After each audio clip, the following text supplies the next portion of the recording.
Қайырлы кеш достар, қалдеріңіз қалай?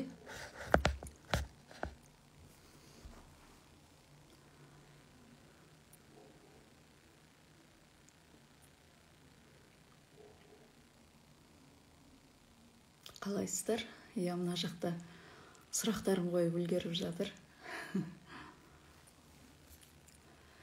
Бүгін бізде Амира ханыммен тікелей эфир.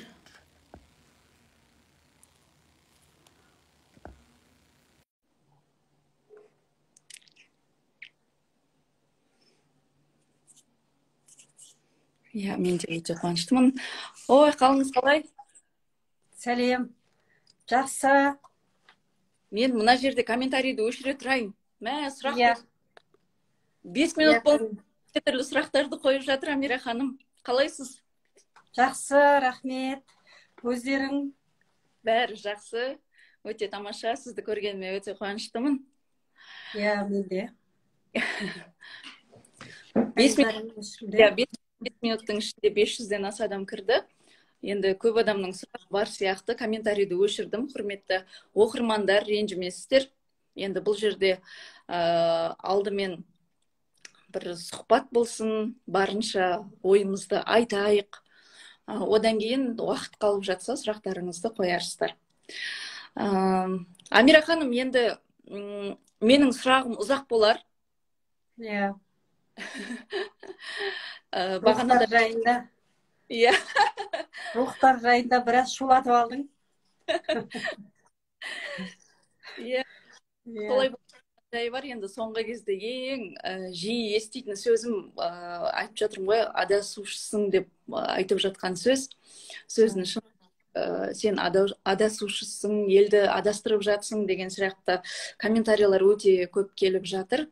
Енді елді де жақсы түсінемін, өйткені бұл жерде бір сондай біреудің үйіне бір ешқандай ескертусіз бір адам кіріп келсе, бір абдырап қаласың өзің. Бір сондай болды.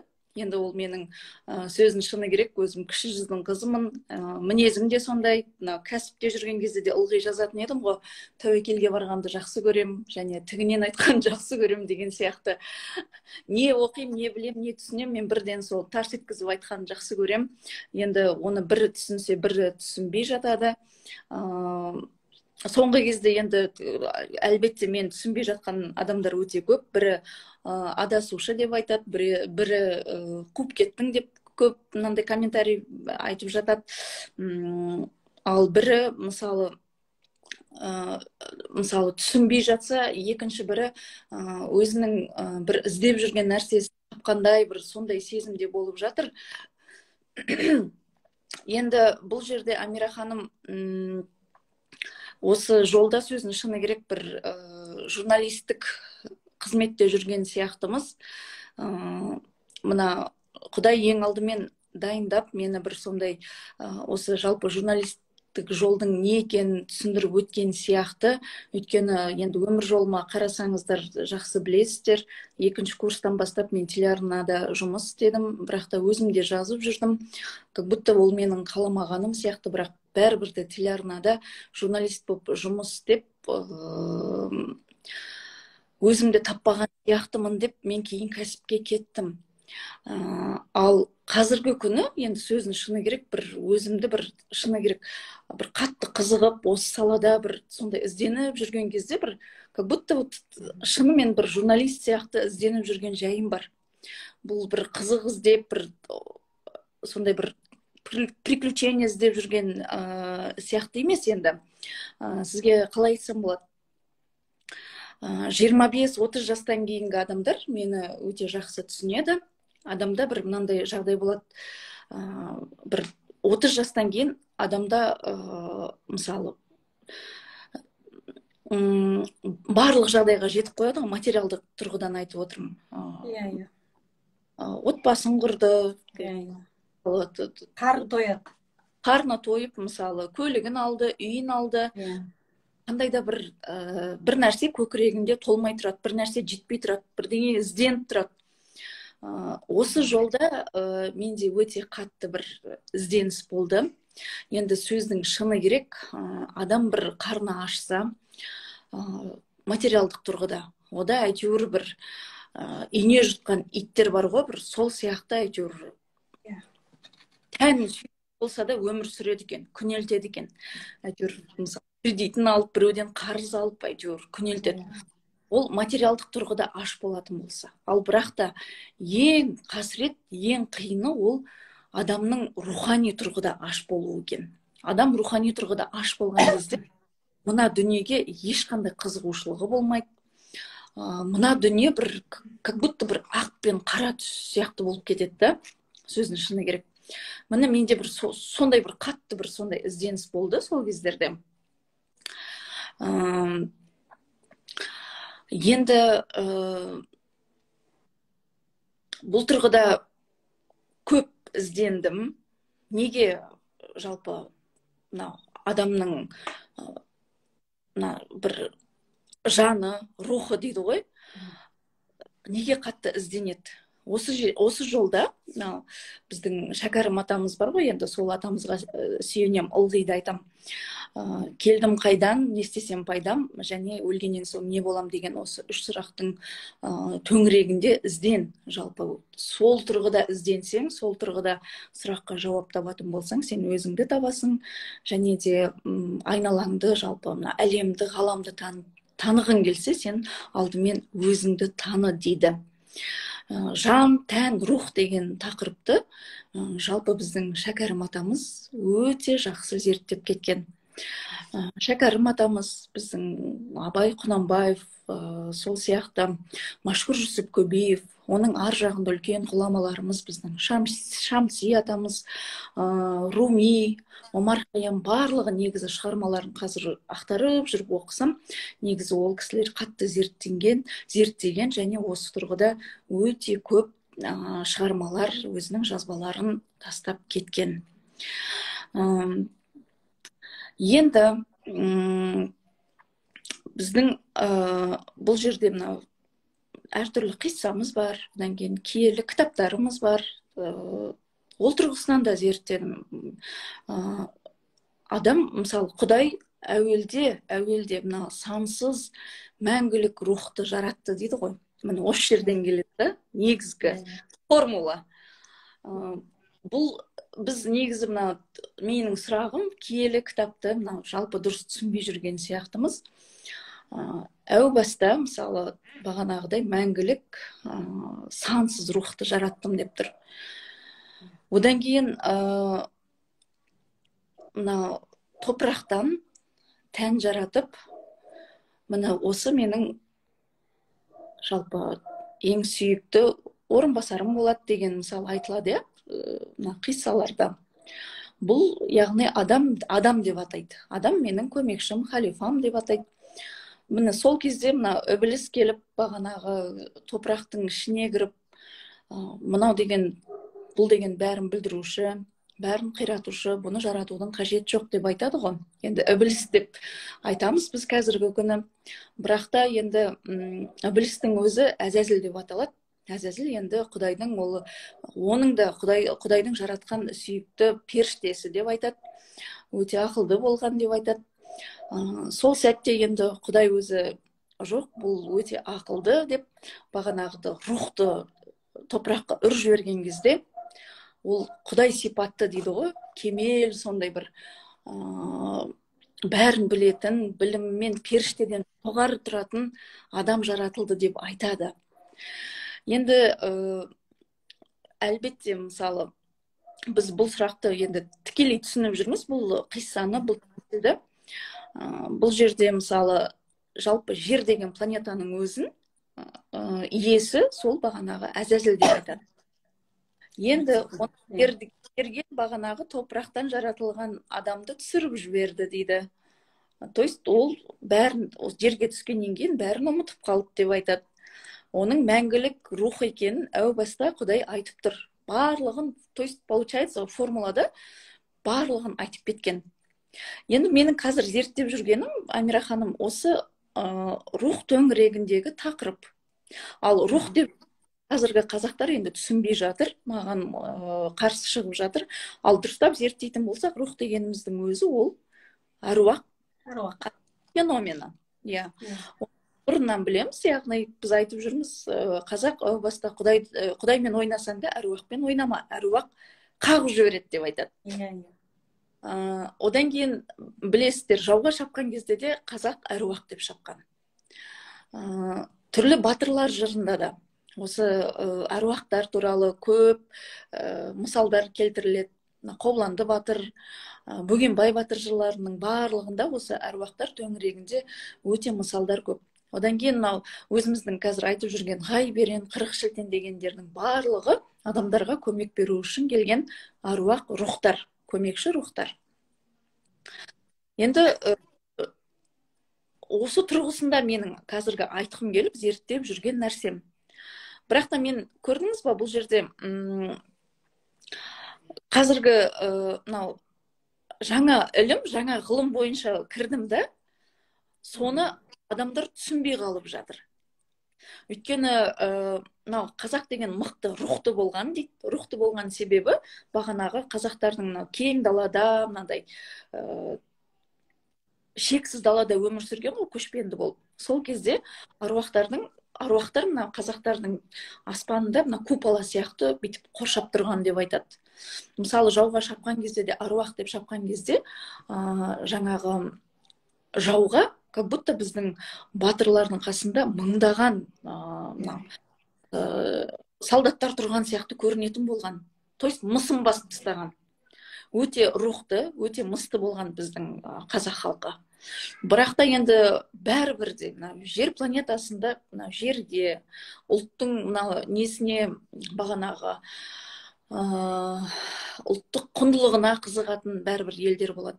То есть бұл жерде қазақ деген ұлттың рухынан ажырату үшін әдемі конкретно түрде жоспар жасалған. Енді тағы да прямой айтып отырмыз сізге.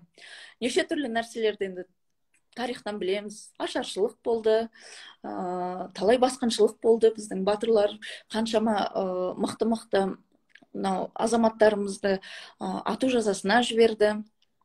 Одан кейін әйтіп бүйтіп әйтеуір сел қалт-құлт етіп әйтеуір тәуелсіздік алған кезде мына жақта дінмен улады деген сияқты. Сөйтіп қазақ қалай рухынан айырылып қалды? Осылай мынау аруақтар феноменін түсінбегеннен өзінің рухынан айырылып қалған жайы бар. Қазіргі күні мына жерде не істейміз деп отырған себебіміз сол. Осындай неше түрлі сұрақтар миымды қатырды, сөздің шыны керек. Енді қазір менің миымда информация көп, сөзім шашырап кетіп жатыр. Бағана бір кісі айтып еді, Жанат, сен миыңда информация толассыз өте көп болып тұр, сол үшін кішкене былай ойыңды жинақтап бір направлениеға келіп, сосын барып бір жүйені алып, сосын айтарсың деп маған ақыл айтып еді. Бірақ та бұл жерде сөздің шыны керек толассыз келіп жатыр. Енді айтайын дегенім, осы бағанағы менің зерттеп жүрген рухтар әлемім, бұл осы қазақтардан айтып кеткен, баяғыдан білетін бұл өзіміздің аруақтар феномені. Қазір енді өзіңіз білесіз, сіз зерттеп жүрсіз, жер планетасы жалпы жаңа дәуірге, жаңа сілкініске келді. Жер жаңарып жатыр. Жерге өте сондай оянған, саналы, жоғарғы менін таныған адамдар ғана керек деген осындай түсінік бар. Енді бағанағы біз рухтарды айтып отырмыз ғой, енді рухтар қалай зерттедім мен мысалы. Біз жалпы өлгеннен кейін просто өліп кетеміз ба? Мысалы, діни тұрғыдан айтатын болсақ, мысалы, адам өмірге бір-ақ рет келеді деп айтады. Енді менде сұрақ болды, адам өмірге келгеннен кейін үстіп, жанталасып, өйтіп, әйтеуір өмір сүргеннен кейін ары қарай болды ма? Ары қарай не үшін адамдар өмірге келіп жатыр, бір рет келетін болса? Мінекей осы тұрғыда өте көп зерттеу болды менде. Сөйтіп оқып, әйтеуір барлық кітаптарды оқып, қазіргі регрессология деген ілімге келіп тоқталдым. Сол кезде тоқтаған кезде мынау жалпы адамның жоғарғы мені, ол рухани қабаты жауап беретін нәрсе. Ол адамның оң жақ және сол жақ миы. Оң жақ миы ол деген адамның бағанағы жоғарғы мен рухани қабаты жауап беретін дүние. Регрессология деген сол терапия арқылы адамның рухы сөйлейді екен. То есть қаншама кітап оқысам да менің көзім жету керек болды да, сол ілімді практика жүзінде мен өз көрдім. То есть жаңағы айтып жүрген адам өмірге бір-ақ рет келеді деген нәрсе ол өтірік нәрсе екен. То есть бағанағы біз айтып жүрген адамның рухы мәңгілік деген нәрсенің шын екеніне көзім жетті. Адамдарға практика жасау арқылы қаншама сенбеген адамдар келді.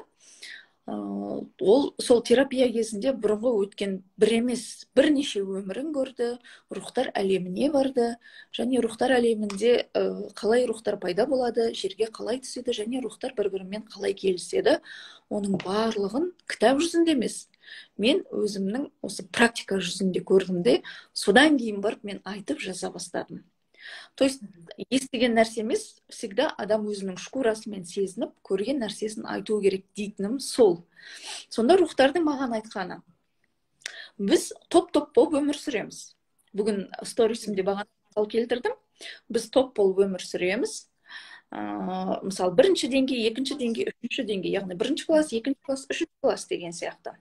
Сол топтағы рухтар, мысалы, бір рух шығады. Мен жерге баруым керек. Осыншама рухани әлемде, ол жерде білесіз, үлкен қалам кітапханасы бар, сол сияқты үлкен оқитын, неше түрлі зерттейтін орталықтар бар рухани әлемде.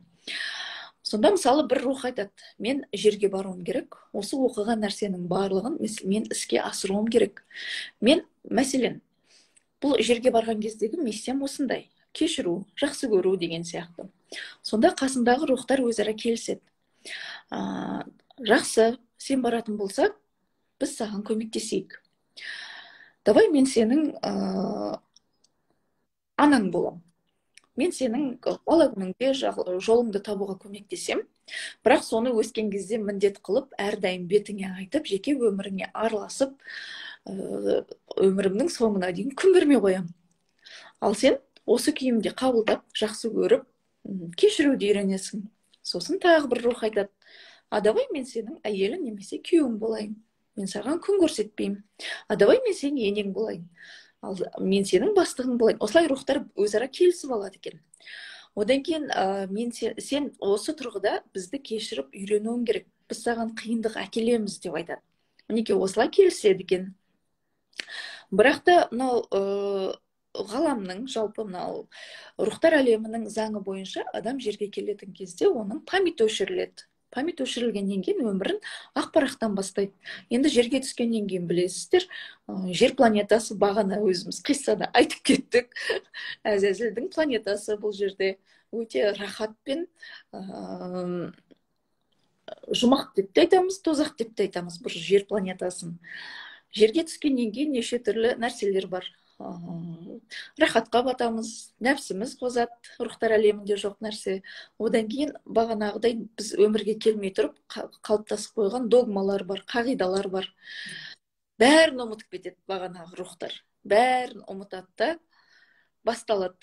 Бір-біріне ренжуді, енесіне ренжиді, күйеуіне ренжиді, сосын енесіне ренжиді, достарына ренжиді. Немесе бір-бірімізге қиянат жасап қоямыз, ашу үстінде келіп, бір-бірін өлтіріп қояды, сөзін шыны керек.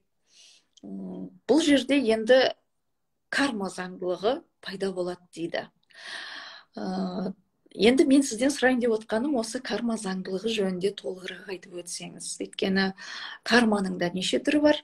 Сосын адамдарда мына карма десе бір шошитын, бір дұрыс түсінік қалыптаспаған. Ал менің ойымша карма деген бұл өмір сабағы. Өмір емес.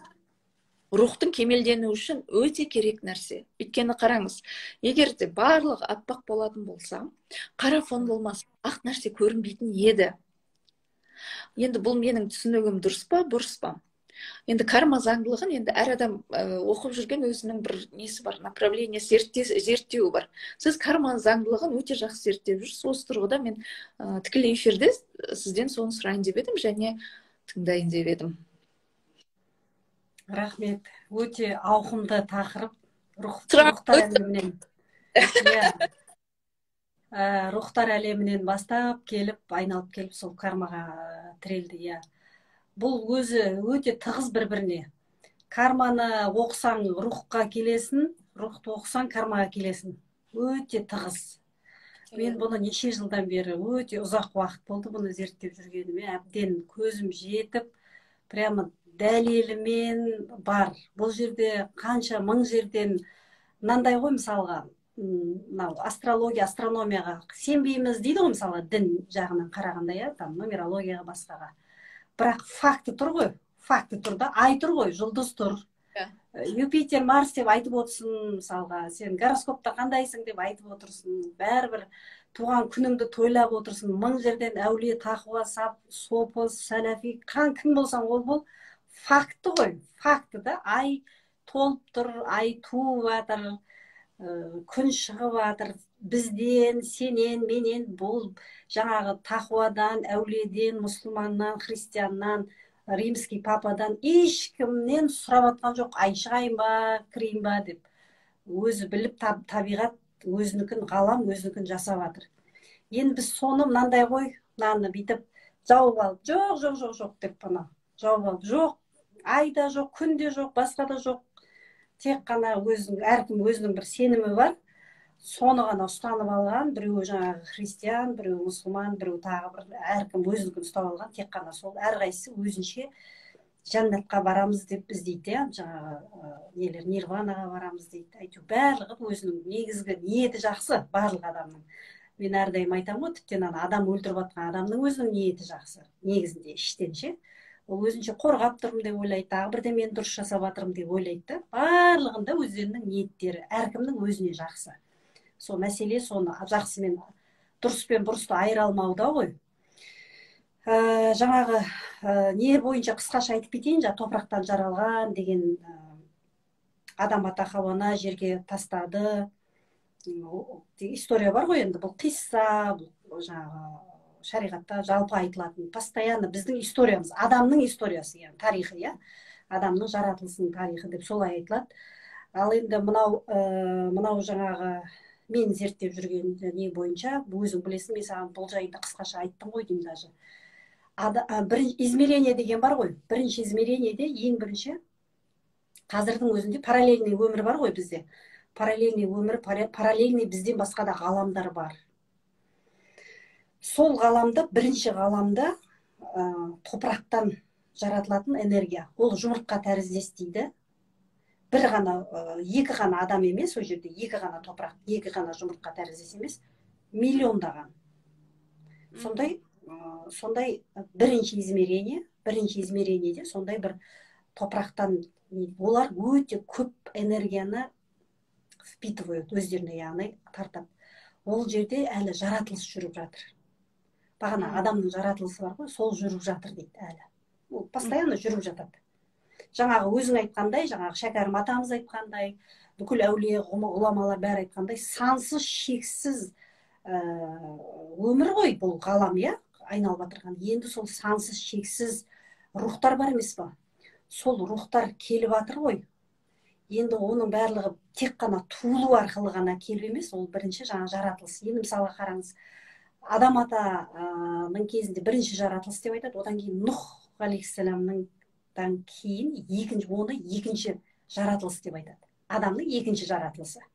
Яғни топан су қаптады, сол сияқты ол бір дәуір ауысқан кезең ғой, на самом деле. Дәуір ауысқан кезең, қазіргі сияқты. Сол сияқты үлкен дәуір ауысып келе жатыр.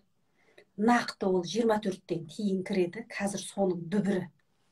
Мына дүбірдің барлығы соның дүбірі, кәдімгі анау атпен шауып жау келе жатырған кезде қандай, или там караван келе жатырғанда, сол сияқты соның дүбірі қазір. Ол сенен, менен басқадан сұрамайды, ашылайын ба, ашылмайын ба деп. Ашылады, ол сұрамайды. Сен мың жерден тақуа, әулие, әмбие болып кете бер мына жерде. сұрамайды сенен, сұрамайды. Жаңағы ай туылып, күн шығып, жұлдыздар жаңағы неше түрлі планеталар қосылып, затмение болып жатыр, жаңбыр жауып жатыр, жаумай қалып жатыр. Сондай табиғаттың өзінікін істеп тұр ғой. Солай ол ғалам өзінікін істейді. Сұрамайды. Мысалға бізден 90-шы жылдары сұраған жоқ қой. Советский Союздың кезінде қандай болдық, біз сұраған жоқ. Біз сол неге келдік. Бізден айфонды сұраған жоқ. Біреу каким-то образом бір жерден біреу шығарды, таратты. Біз қазір уже осындай дәрежеге жетіп отырмыз, екеуміз прямой эфирға шығып отыр. Бізге телевидениенің қажеті жоқ. Біздің өзіміздің әр адамның қолында телевидениесі болып тұр. Қараңыз, сол дәрежеге жетіп отыр ғой. Факт, Осылай қалай бізден сұраған жоқ, бізді бірақ осыған алып келді. Дәл солай жаңа дәуірде алып келеді. Ол жерде менің атам мынандай еді, мен мынандай едім, мен қазақ едім, андай едім, мұсылман едім, христиан едім деп айтып отыра алмайсың. Сенен сұрамайды, потому что соған адам былай санамен жету керек та, что сенен сұраған жоқ қой осы уақытта. Кешегі Советский Союзды сұраған жоқ, алдындағы революцияда сұраған жоқ, оның алдындағы өзінің өмірінде сұраған жоқ, хандықта сұраған жоқ. Қазір тем более сұрамайды. Бұл жаңа дәуірдің дүбірі, жаңа дәуір келе жатыр. Z, 2000-ші жылғылар, оған жаңағы балалардың байланысты мен әрдайым айтып жүрмін. Пайғамбарымыздың несі бар, Мұхаммед саллаллаху алейхи уассаламыздың хадисі бар. Өзінің қожайынын пока тумай, ақыр заман болмайды деген. Біз 2000-ші жылдан кейін нумерология бойынша 19 деген констанция деп айтады. 19 деген ол начальник, управляющий. Жалпы 19-ында туылғандар басшылар олар. Туылған управляющийлар. Бүкіл 2000-нан кейінгі балалардың барлығында сол констанция бар. Яғни әркім өзінің бастығын туды. Қазіргі балалар бастық қой, бәрін приказ беріп отырып, ешкім тыңдамайды да, сенен сұрамайды да, көнбейді да, шыдамайды да. Қазіргі сондай рухтар келді. Көрдіңіз ғой, сол сияқты ешкім сұрамайды. Ол ғалам өзінікін істей береді. Мың жерден сен кім болсаң ол бол. Ауысты. Мынау Абдулхамид деген патша бар, Османский империяның соңғы патшасының. Соның киносында көрсетеді. Право на престол көрсеңіздер болады, сол жерде көрсетеді. Сол кезде оған айтады келіп, Ротшильд. Скоро мынау ұлттық киім, діни киім ештеңе болмайды. Бірақ киім болады бүкіл жер бетінде дейді. Ол күреседі ғой, қарсы болады, өзінің ұлттық, діндік, діни киімдерін соблюдать етіп, барлығын ұстайын дейді ғой, сұлтандығын. Соған айтады, сен берсейші, келатыр, басқа заман келатыр, қой дейді ғой, анау берілмейді. Сол кезде ол жояды. Жояды да, ақыр түбіне жетеді барлығы. Ол да бір күштер ғой енді. Ладно, оны масон дейді, Ротшильдтерді анау дейді, мынау дейді. Дұрыс қой, масон, барлығы ол. И так та ол управлять етіп отыр. Оған ешкімнің споры жоқ, ол ақиқат тоже, да. Оны мың жерден как сказка сияқты, или там бір запретный сияқты деп көргенмен де оның барлығы айтып жүр, көріп жүр, ютубта толып тұр, көрсеңіздер болады. Ол ешкімге бір жасырын емес, рептилоидтар екенін, кім еді жаңағы? Иллюминаты, олар екен, оның барлығы уже ашылып, мынау бүкіл Европа ашықтан ашық білет, олар даже разбираются, олар уже адамның көзіне қарап біліп уже таниды, разбираться етеді кәдімгідей, көздерін, оның мысықтың көзіне ұқсап тұратын көздері бар ғой, рептилоид, нелердің, иллюминаттардың.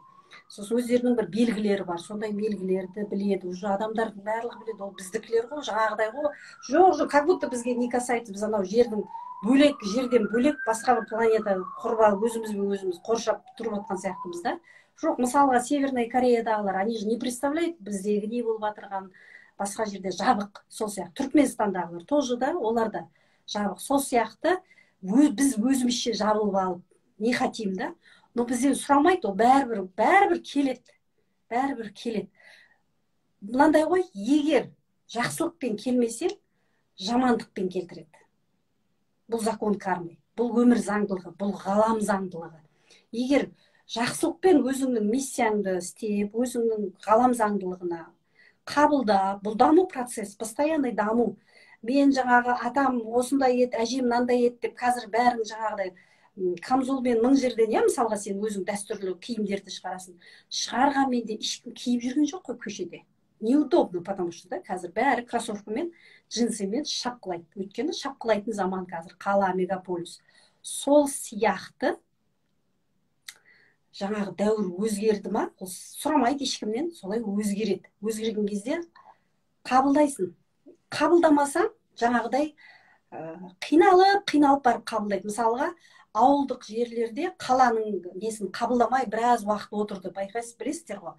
90-шы жылдар жаңағыдай өзгеріс болған кезде қабылдамады, мынаны отырды. Кейін бәрібір қой жұрттың бәрі істеп жатырғанын істеді. Қазір ауыл қойшы-ауылдарға дейін евроремонт, Wi-Fi деген зиян бірдеңе деп шулады, телефон зиян деді. Бірақ келді ғой бәрі, келді. Сол сияқты кейінгі жаңағы роботтардың келетіні, барлығы ол болатын нәрсе. Біз мың жерден қабылдамайық десек те, қазір уже әйелдер көтеріліп келе жатыр. Скоро әйел басшылар болады. Қатын бастаған көш оңбайды, анау-мынау деп айта бер, күніге 100 рет зікір айтсаң да бастайды скоро. Скоро әйел басшылар болады, әйел президенттер болады, әйел премьер-министрлар болады. Әйелдер басқарады. Одан ешкім не қаламайды, әйелдердің энергиясы келе жатыр. Сондықтан да мына әйелдердің бас көтеріп жатқаны.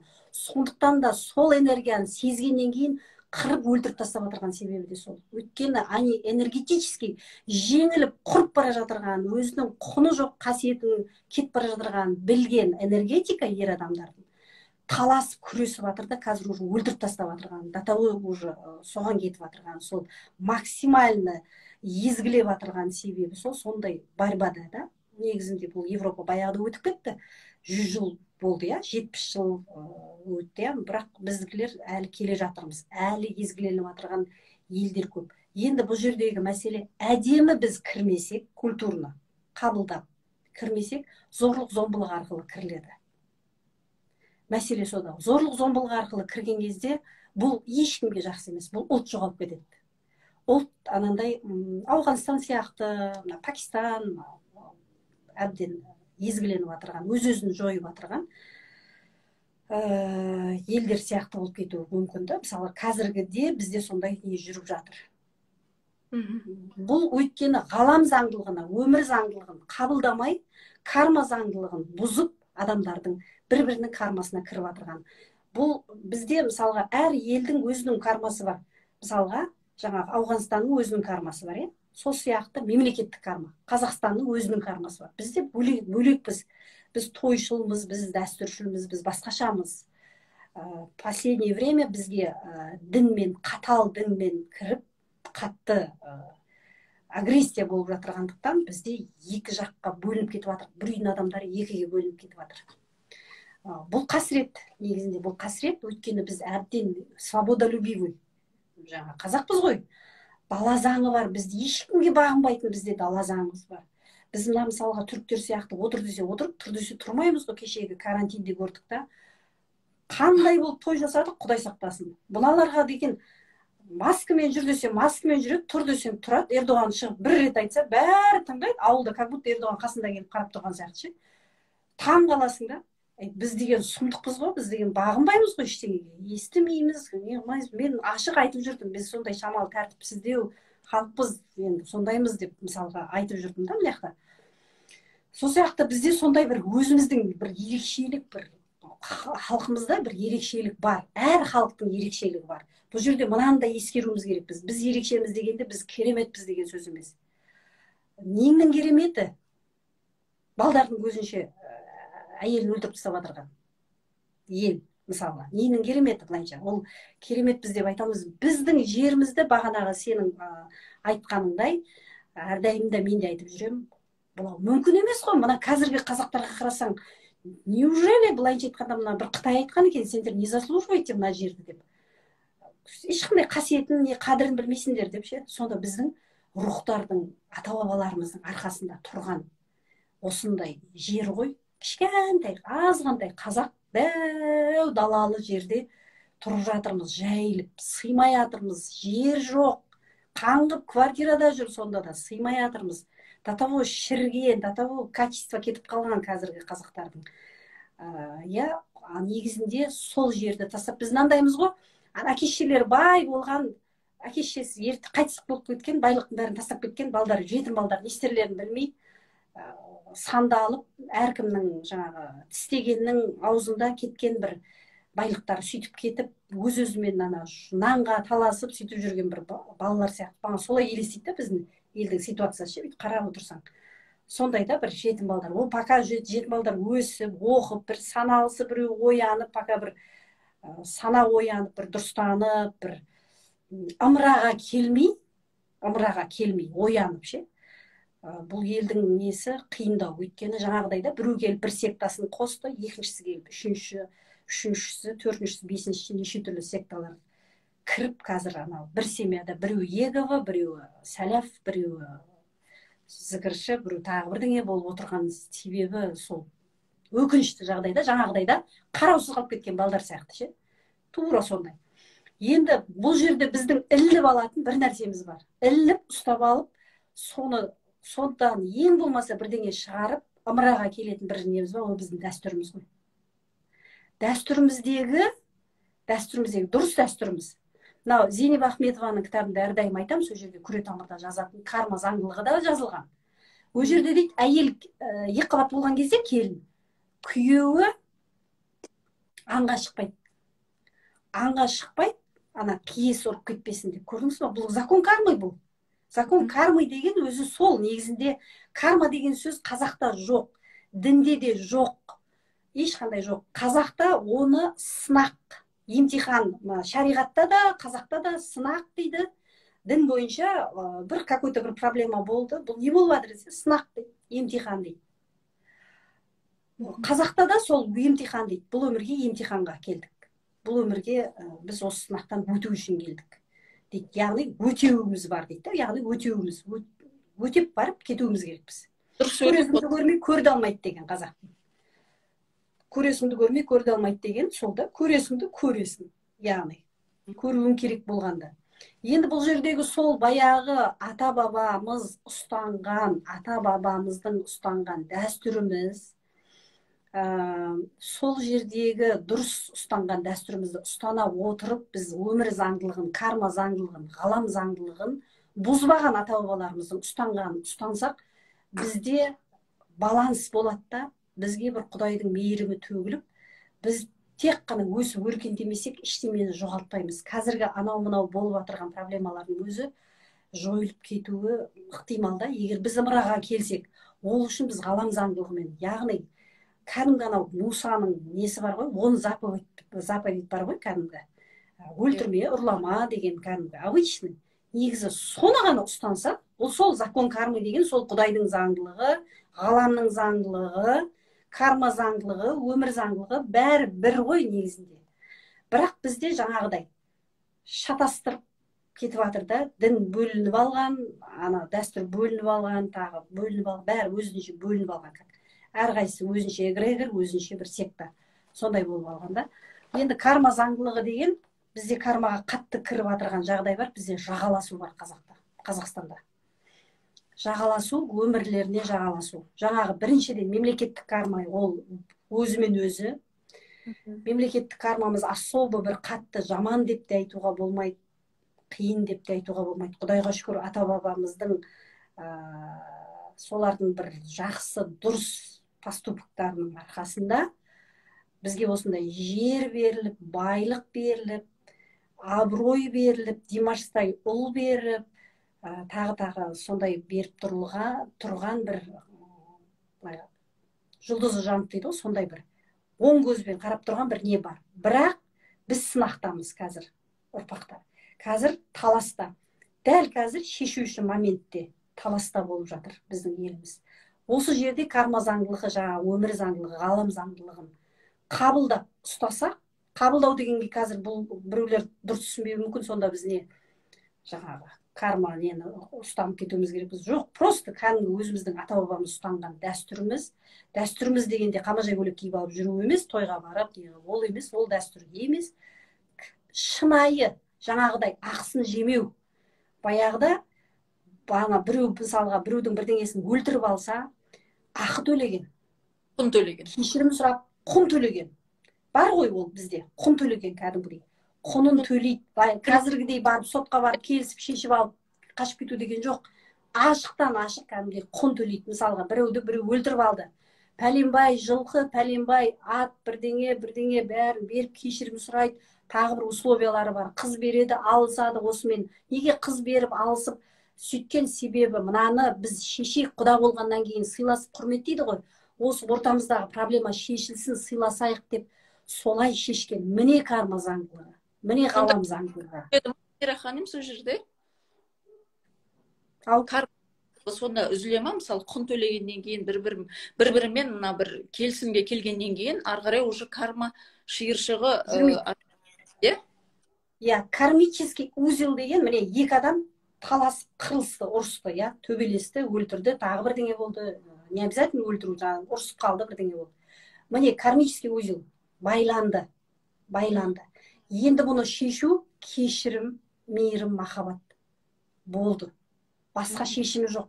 Егер бұған байланысты мына ислам дінінде айтылады, немен Құдай айтады дейді да, немен келсең кел дейді, құл хаққысымен келме деп айтады да. Немен келсең кел, құл хаққысымен келме дегені, яғни бүкіл вопростарын қарайды Құдай. Бірақ сенің ана между собой проблемаңды, это твои проблемы. Сен өзің шешіп кел дейді да. Шешпесең, сол қарыз болып кетеді да. Солмен қайтадан тағы келесің да. Тағы келгенде, мына жерде тағы да түсінбей отыру мүмкін. Тағы келгенде, былай айтып кетейінші мен, простой түсінікті болу үшін. Рух, бірінші рухты жаратты, мынау рух, иә.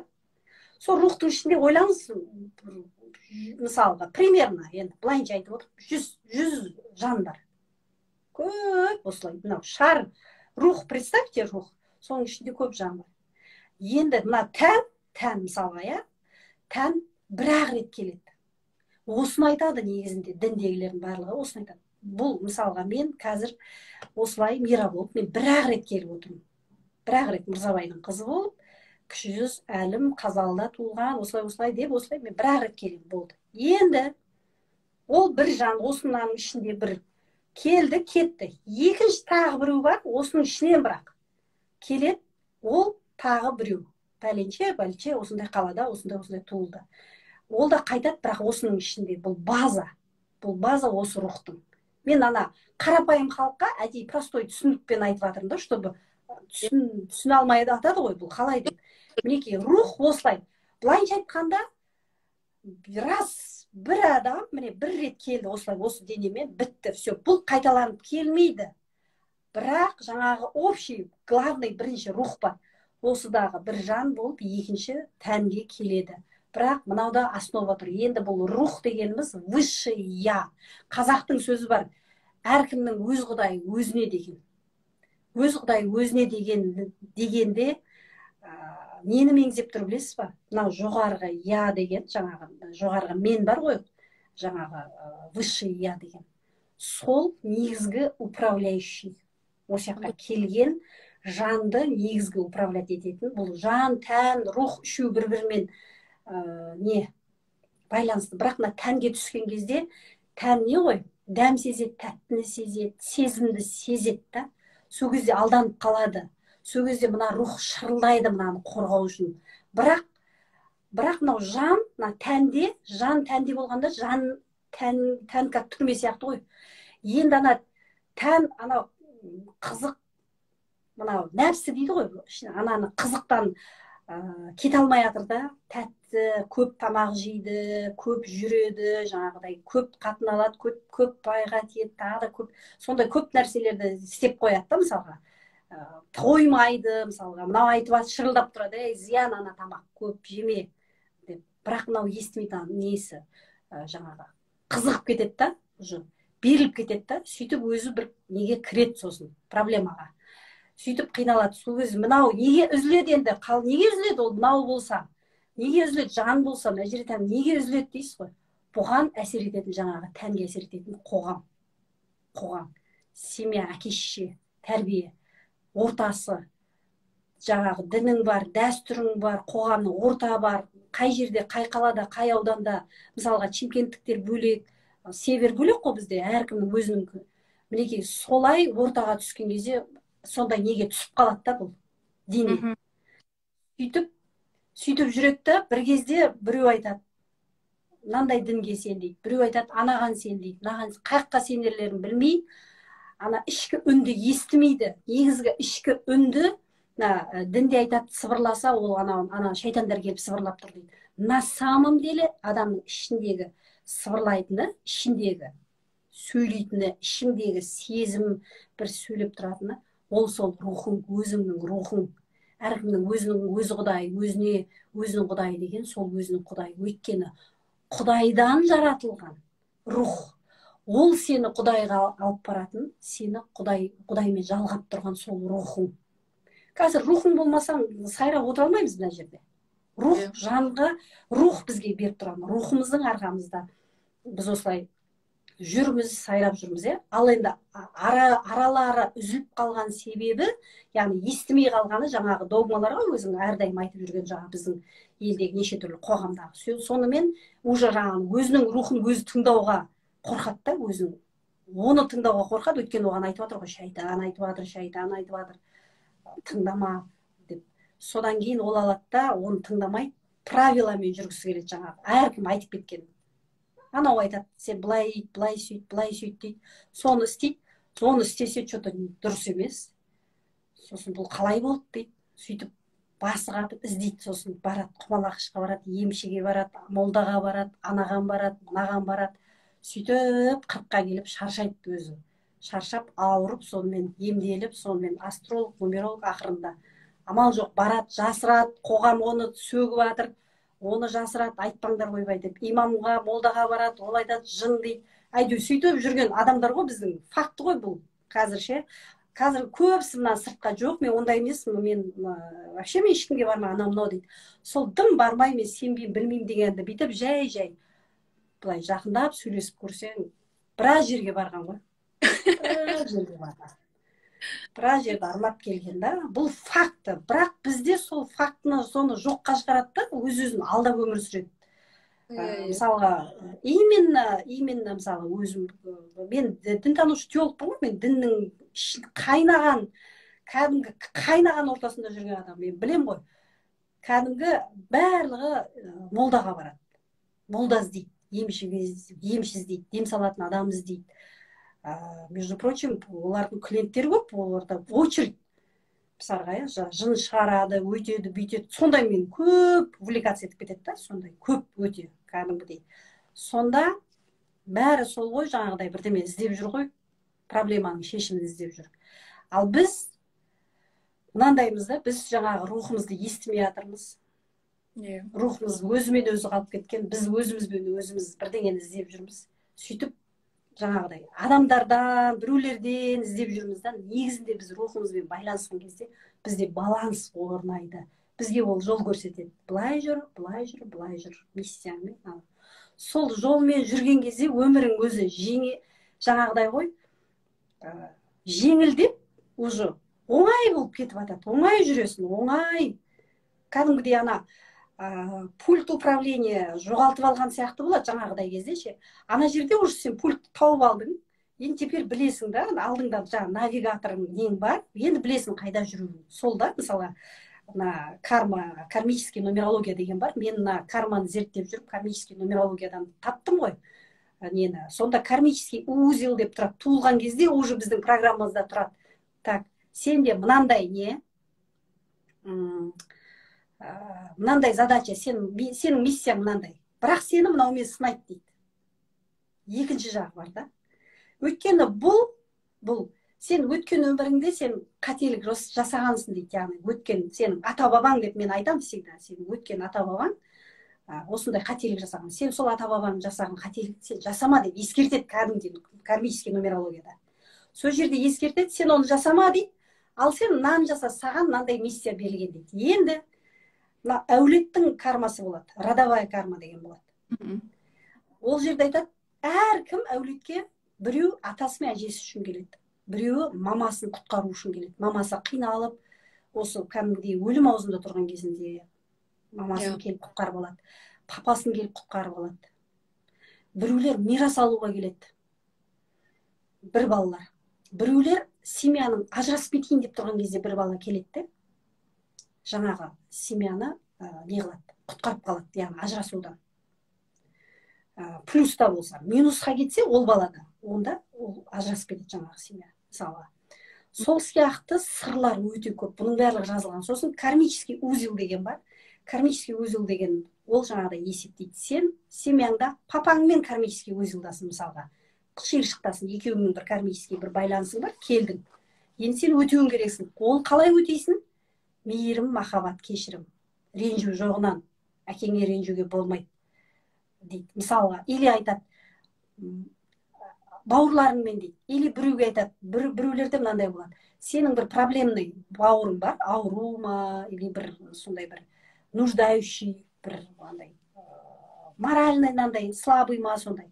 Сен өмір бойына сол бауырыңа поддержка беруің керексің дейді. Мысалға.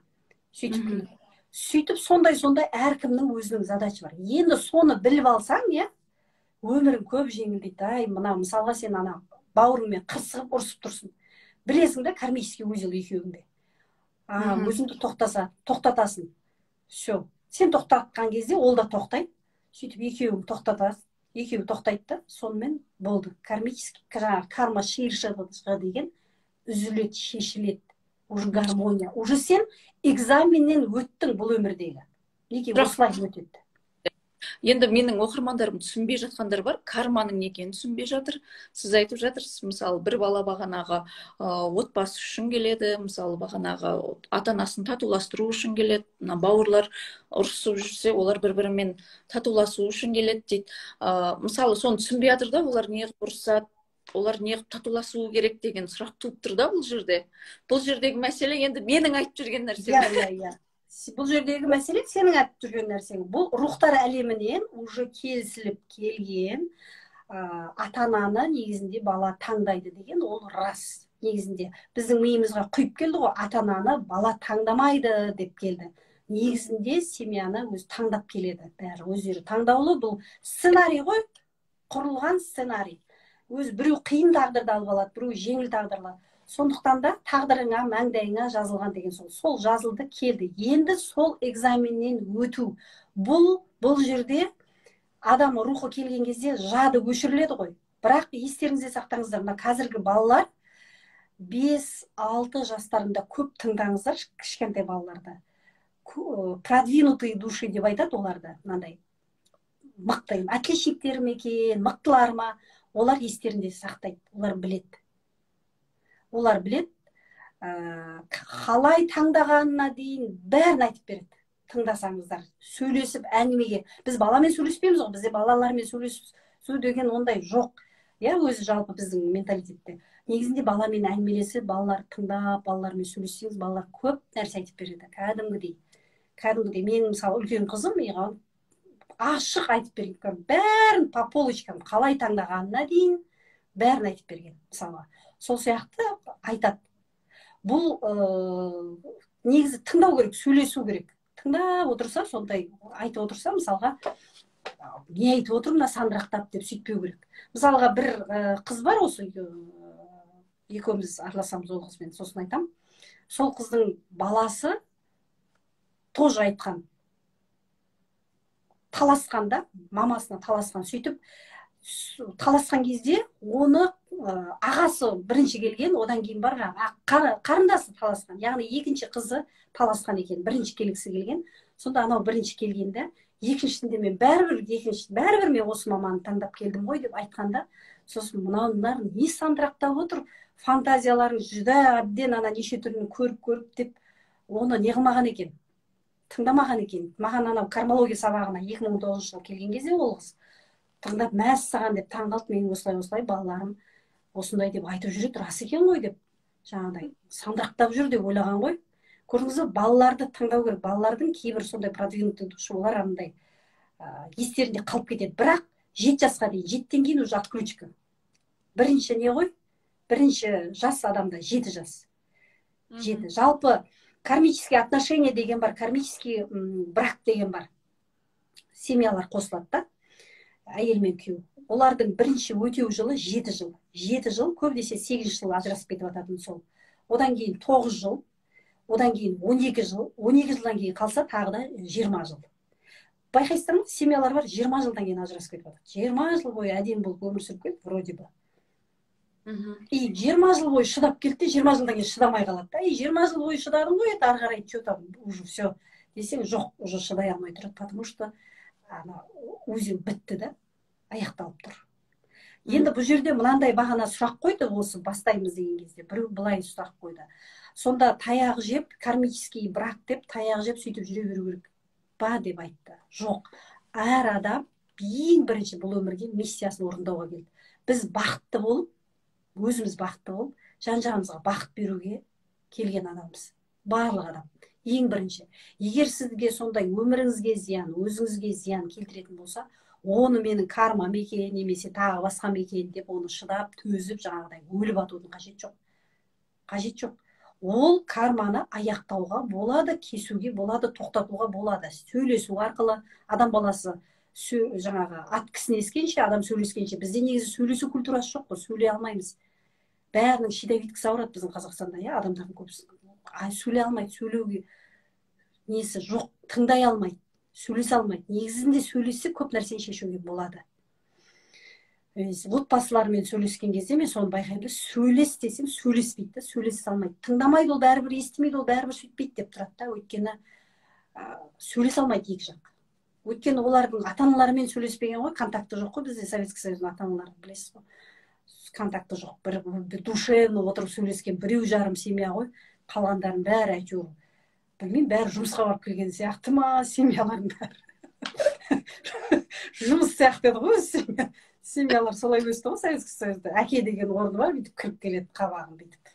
Шеше бар, который үндемей шайтамағын істеп, сөйтіп жүреді. И бауырлар бар, который өзіме-өзі өмір сүреді әйтеуір. Бірінікін киіп, үндемей, біреу жетістікке жетсе қалғанын сүйрейді. Вообще, не ғой, без комментариев қой бізде. Комментариев жоқ.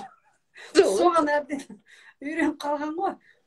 Соған не қылған, сол психология не жоқ та, бізде контакты жоқ. Негізінде сол контакты болғанда сөйлесіп білсек, мына европейстер сияқты, басқалар сияқты, кәрістер сияқты жылап еңіреп сөйлесіп жатады ғой бір-бірімен. Біз анау шамал сөйлесеміз де қырылып уже өлтіріп тастап жатады шамалдан.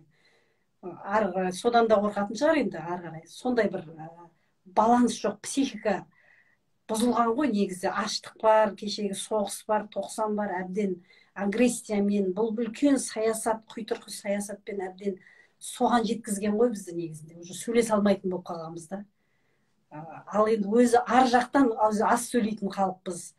Жаңа күймен сөйлесіп жүрген адамға ол қазіргі мына адамдар неғып түсінбейді деп жоғарғы рухтар ғой. Қазақтың да мысалға. Біз баяғы күймен түсінген қазақтың ұрпағымыз ғой.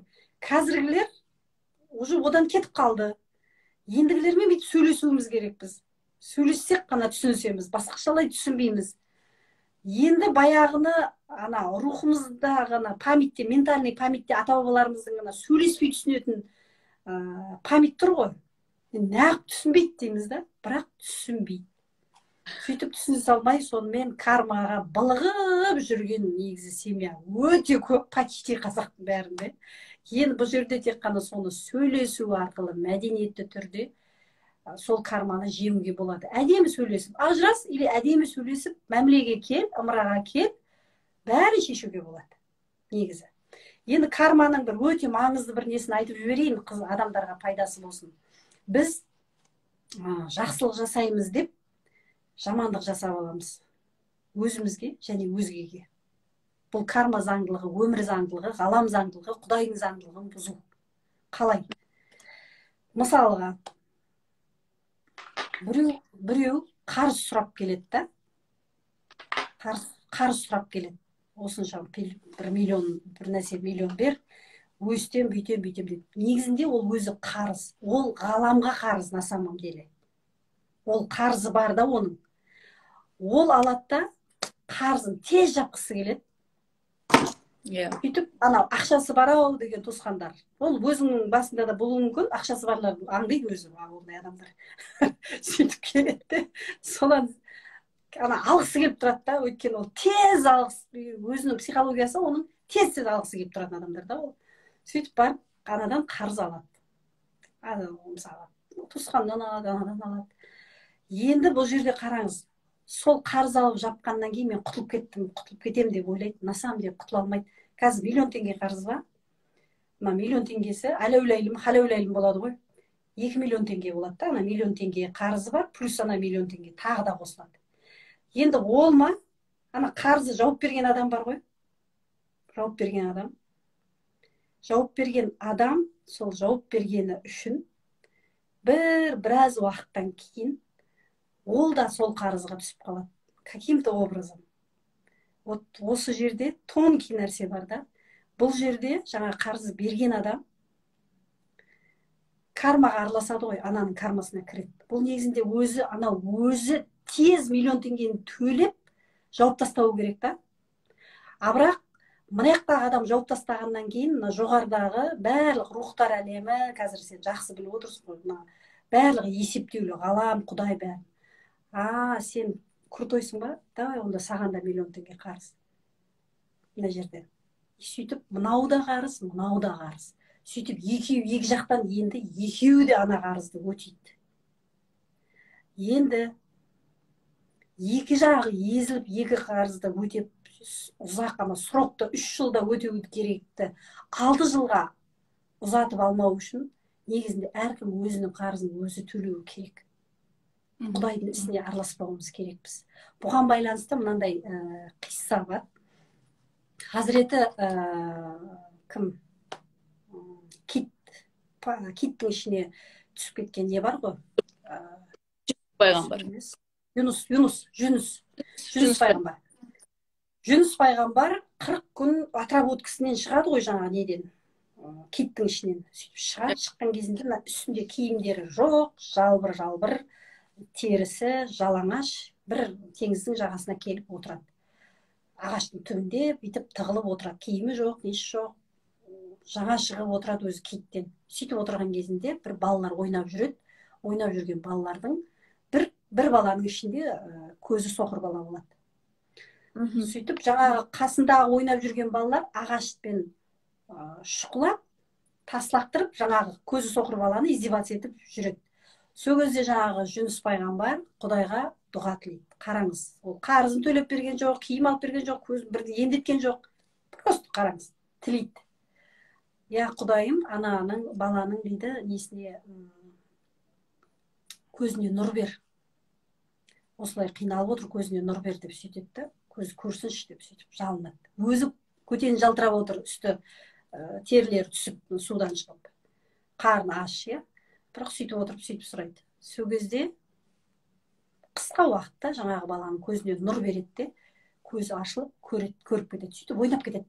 Бір кезде ойнап жүреді де, жаңағы Жүніс пайғамбарды көреді. Көріп қалады да, мазақтап, бағанағы ана балдар бұған не істеді, соны жаңағының өзі дейді ғой. Мазақтап, таяқпен шұқылап, таслақтырып сөйтеді. Сол кезде ол тәубасына келеді. Бірден түсінеді, Құдайдың заңдылығын бұзғанына. Сөйтеді де айтады, я Құдайым, енді мен сенің ісіңе араласпаймын, мені кешір деп сөйтіп дұға айтады. Бұл қисса, бұл мысал. Бұл жаңағы карма заңдылығына келіп тұр. Бұл жерде ол бала егер жаңағыдай болса, значит, оның бір өзінің өтеуі бар, оның жаңағыдай кармасы, өзінің. Енді жаңағы жерде моментально ананың кармасын өзіне аударып алды. Сол жейтін таяғын жеді, сол тасты, сол шұқылау, сол мазақ, соны өзіне аударып алды. Мінекей, бұл карма деген бұл сондай тонкий нәрсе да. Сөйтіп адам жақсылық жасаймын деп өзіне ауыртпашылық жасап алуы мүмкін. Бұл өте көп. Қазір қанша адамды білем, мына жерде ашып берсе, я сөйтіп едім, я бүйтіп едім деп көбісі жазуы мүмкін. Менде өйткені өте көп жазған, айтқан, жаңағыдай қарызын төлеп бергендерді айтқан, қаншама квартирасына тұрғызған, үйін алып берген жаңағыдай жағдайлардың барлығының басына тиген. Біз Құдайдың ісіне араласамыз, сол кезде Құдай ондай жақтырмайды. Өйткені әркімнің өзінің тағдыры, әркімнің миссиясы, әркімнің кармасы, задачасы бар. Соны өзі өтеу керек. Сіз егер оны өтеп жатырған адамға жағаластыңыз ба, онда сізге пабашке. Өйткені сен Құдайдың ісіне араласыз. Құдай ұмытып кетті да, Құдайдың қолы тимей жатыр да, сіз барып, геройсыз да барып, ананы барып құтқарып жүрген. Негізінде көбінесе құтқарушының рөліне кіретіндердің психологиясы бойынша жандарына құтқарушы керек адамдар ғой көбінесе. Бұл неосознанно ғой, неосознанно адам солай құтқарушы рөлге кіріп алып жүреді екен да, сөйтіп ана жеңді түріп кіріседі да, спасатель болып жаңағыдай не болып сөйтіп жүреді. Негізінде мейірім, махаббат, внимание жетіспей отырған адамдарды көбінесе сондаймен айналысып кетеді. Негізінде по психология бұл зерттелген, бұл дәлелденген, бұл мен шығарып отырған. Иә, Амирахан, мына жерде сұрақ туындайды ғой, енді жақсылық жасау, садақа беру деген қайда қалды сонда, оны қалай түсіндіресіздер деп. Мысалы, біздің әңгімемізді түсінбей жатқан адамдар солай сұрауы мүмкін ғой. Иә. Ол жерде сонда біз қалай жақсылықты, садақаны жасайсыз, көрсетпей, грамотно жасау деген бар. Бұл да әбден өте тонкий нәрсе. Грамотно жасау деген бар. Ондай баяғы патшалар мысалға, баяғы фотоаппарат жоқ, не жоқ кезде өздері жаман нелерді киіп алып, простой киімдерді киіп алып, тарқатқан ғой мысалға, жайлап, сосын түнде тарқатқан, түнде тастап кеткен. Садақаның сыры мынандай: бүкіл әлем көре берсін неңізді, бірақ сізді көрмесін. Беріп атырғанды, жаңағы алып атырғанды көре берсін бүкіл әлем. Главный сізді көрмеу керек. Ал бізде бүкіл әлемге көрсетпейді, бірақ өзі бүйтіп апарып береді да.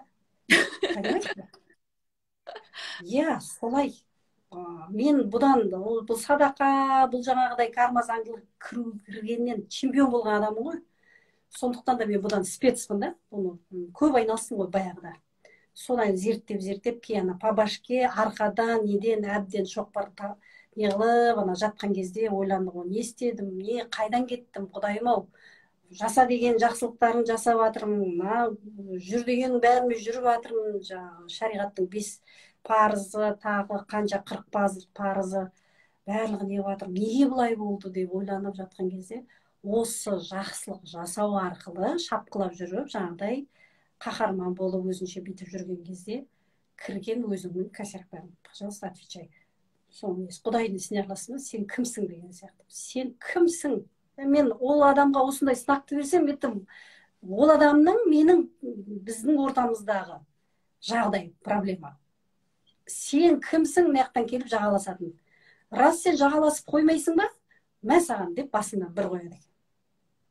Көрдіңіз ба? Сондықтан да бұл жерде грамотно беру керек. Садақаны да шынымен де, негізі садақаны шын нуждающий адам садақа сұрамайды.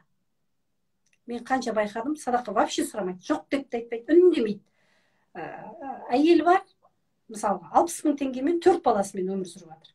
Мысалға бір әйел, үндемейді, ешкім ештеңе сұрамайды. Бүйтіп отыр, макарон жеп, суға қайнатып, мысалға, сондайларды тауып алып, лучше үндемей ғана шарбағына тастап кетіп қалды. Оған да көрінбеген дұрыс. Неге? Причинасын айтайын. Неге садақаны? Адамның ішінде аран деген бар. Қазақтың сөзі бар, аран. Аран. Бұл аран ашылып кетпеу керек. Қазір бізде өкінішке орай Қазақстанда, біздің елімізде аран ашылып кеткен адамдар өте көп. Мына жерде жаңағы садақаның сырында көпшілік, айтып отырмын ғой, бүкіл әлем көрсін, не беріп атырғанында. Ол вообще проблема емес. Алатын адам сізді көрмеген абзал. Вообще көрмеген абзал. Негізінде. Көрмеген абзал. Өйткені біріншісінде жылап еңіреп рахмет айтады. Екіншісінде де рахмет айтады. Үшіншісінде я дейді, рахмет дейді. Төртіншісінде жайлап уже үйрене бастайды. Ет үйрене бастайды. Сүйек үйрене бастайды. Уже бесіншісінде сен уже должынсың. Күтеді уже одан. Неғып келмей жатыр деп. Неғып, содан кейін уже бұның табысына не болды? Что-то келмей жатыр ғой, табысы не болып жатыр? Что-то басқа анаған беріп жатыр ғой деп. Уже сенің өміріңмен айналысып кетеді ғой. Сенің есебіңді, сенің есеп шотыңды, сен кімге не істеп жатсың, қайықта жүрсің, неғып шетелдеп жүрсің, одан да сен нені бермейсің ба деген сияқты жазады ғой, айтады ғой. Одан да бітпейсің ба, сөйтіп кетеді. Бұның барлығы мен басымда өтіп кеткен ғой баяғыда. Сол кезде мен түсінбей аузыма қиып, бұл қалай дейтінмін, кәдімгі кейін до того өзіңе түсіп алады, уже сенің жеке өміріңе уже соған араласа бастайды ғой, до того контрольға ұстайды да, потому что подпитка-то идет сен жақтан, уже соған отырып алады. Аран ашылып кеткенсіз, все. Сондықтан сол аранды ашпау үшін негізінде действительно керек адамға жаңағыдай несін ғана, тек қана қажеттілігін ғана беріп болды. Оның орнына сыймай, ақшаңды бірдеңе істегің келіп баратса, мектеп қой, мектеп ашу керек бізде ше. Садик пен мектеп, одан да бір жаңағыдай балдарды алып, жасөспірім жаңағыдайларын алып оқыту керек. Садақаны білімге жұмсау керек. Қарны тоқ, аш қазақ жоқ. Қазір сөйтіп жатырық, бүйтіп жатырық, анау дейді ғой, иә. Біз 90-ды көрген адамбыз ғой, 90-ды көрдік қой. Ата-бабаларымыз 37-ні көрген ғой. Бізге енді қазір ұят қой, аш деген. Құрсын, ұят қой, құрсын, макаронды қайнатып үндемей отырған дұрыс қой, негізінде ше. Қатты жоқ болып баратса ше. Нанды жеді, суыңды іште, шайыңды іште отыра берсе, мысалға, туған туысқанның бір айына бір рет қонаққа шақырады. Сол кезде бір тойып жеп ал барды. Үндеме макаронды қайнатып отыра бер, мысалға, иә. Зато қайыршы емессің. Қайыршы болудың қажеті жоқ. Садақаны пайғамбарымыз жемеген, алмаған, 3 рет сұраған.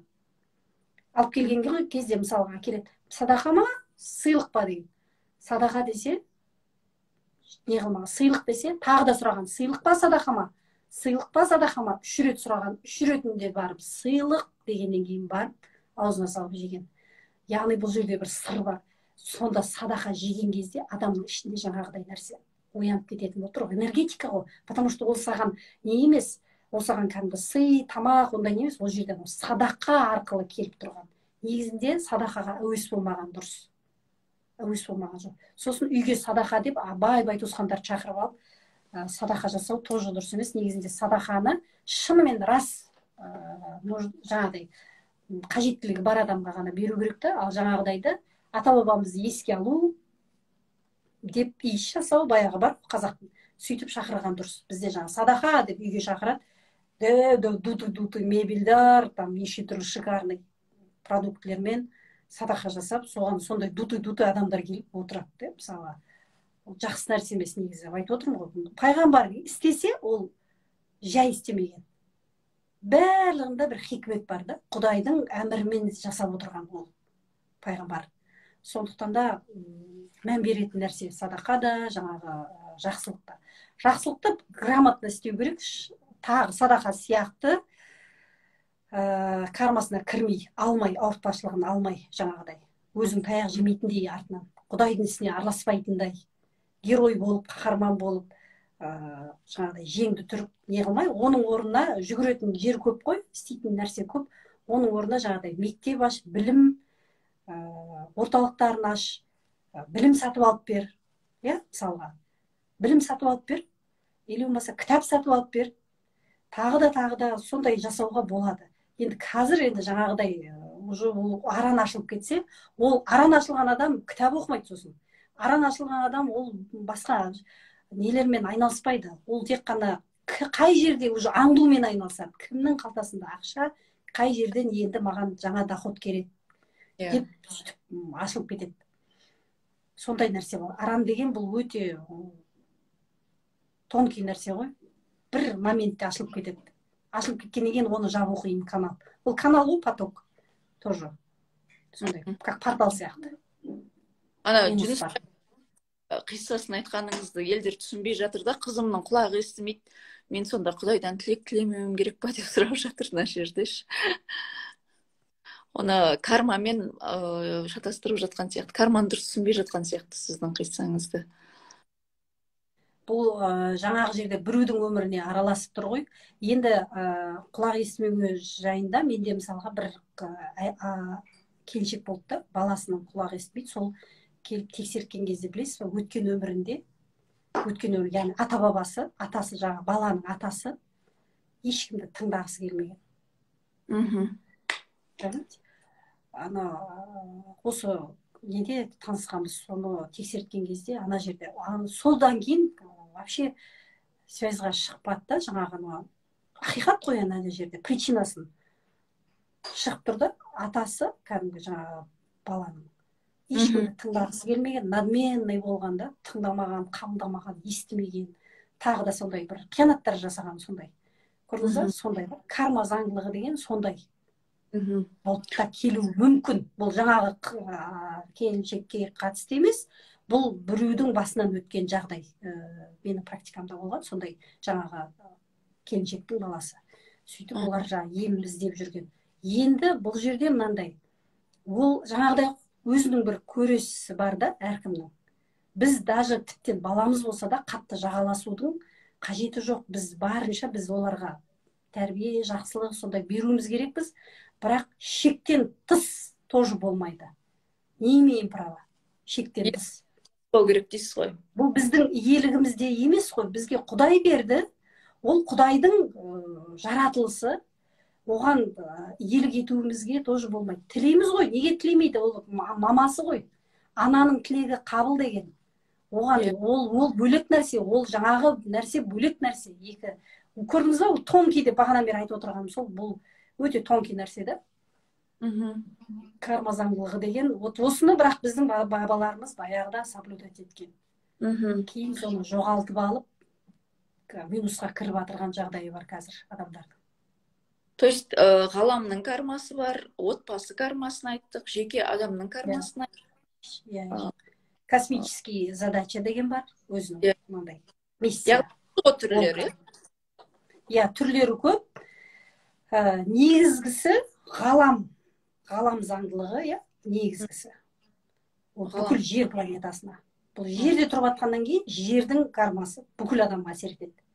Енді одан кейін жаңағыдай мемлекет, одан кейін ұлт, одан кейін родовой, одан кейін жеке өзіңдікі,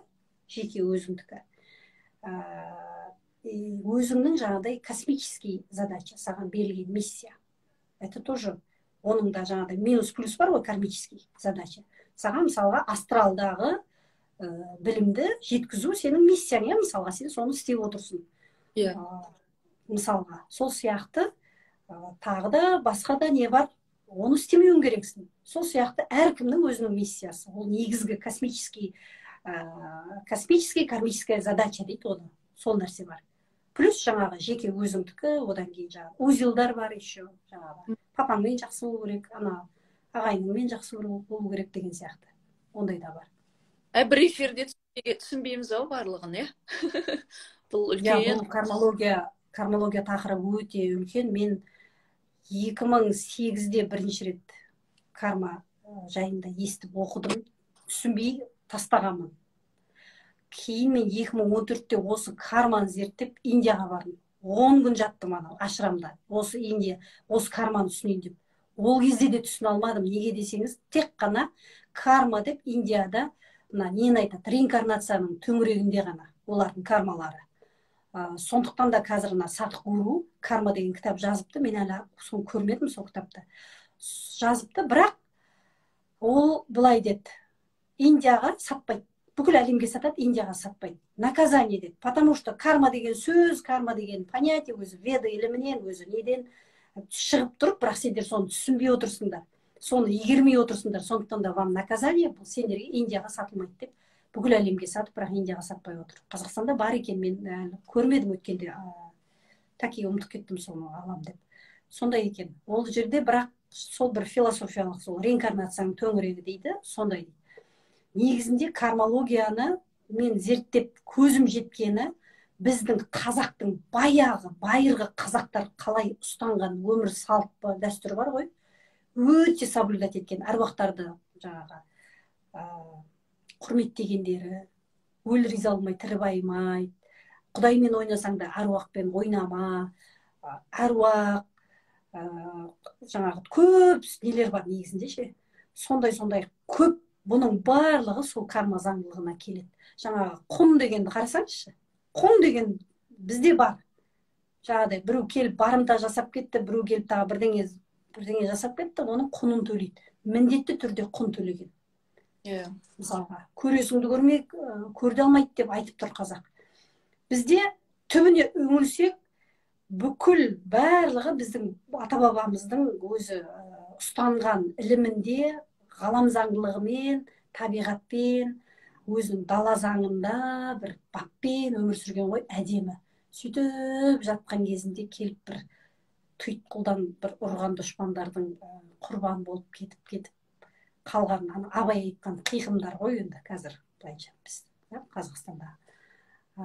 Бірақ енді одна надежда, баяғы сол үміт, біз ымыраға келуіміз керекпіз, ата баба жаңағы немізді жаңғыртып, рухани жаңғыру, руханият деген сөздің өзі бәрі рух деп айтып тұр ғой. Бұны қалай жоққа шығарады өзі? Мысалға Құранда да әруах, әрух деп келеді да. Қалай сен жоқ дейсің? Мысалы тұр ғой, әрух деп тұр ғой. Сол да әруақ қой біздің кәдімгі. Руханият, рухани, рух деп айтып отырсың ғой өзің. Қалай сен ол жақты жоқ деп айтасың? Логика где деген сөз туындайды да осы жерде сұрақ. Айтып отырсың ғой, дінде де айтып тұр, қазақта айтып тұрсың. Күніге азаннан кешке дейін рухани, рухани дамуда жүр, рухани жаңғыру Қазақстан мемлекеті. Руханият деп айтып отырсың ғой, күнде айтып отырсың. Бірақ неге рухтар әлеміне келген кезде оны бүйтеміз? Ол бүйткенмен де болмайды ғой. Мына бар, басқа бәрі жұмыс істеп тұр ғой. Мына ғылым логика керек та, логика кішкене. Өздері өткенде шыққан еді, сен руханият пен рухтар әлемін шатастырып алдың деп. Сонда мен айтамын да, өзінің рухын танымаған адам руханиятты қайдан білсін деп айтып жатырмын.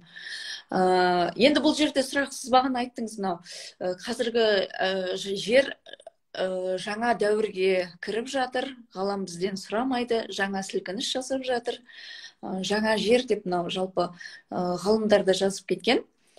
Мынау қазақтарға үлкен акцент қойып отыр. Жалпы қазақтардың мынау өзінің рухын танытып, кішкене мынау бұрынғы мынау тарихын айтып, мынау қазір біз айтып отқан әңгімемізді ол жоғарғы санасымен, жоғарғы менімен танитын болса, жалпы қазақтардың рухы мықты тез оянып кетеді дейді.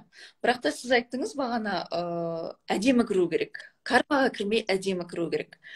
Сонда қалай кіруіміз керек? Әдемі кіру деген не? Әдемі кіру деген жаңағыдай меня не касается деу болмайды. Әдемі кіру деген хорошо, өзіңнің дініңді, өзіңнің ұстана бер, Иегова бол, сәләф бол, кім болсаң ол бол, ұстана бер. Бірақ адам деген просто логикамен, жаңағыдай ғой, маған айттық қой, мысалы iPhone шықты ғой, қазір ертең 14 шығайын деп жатыр, шығып жатыр 14-і.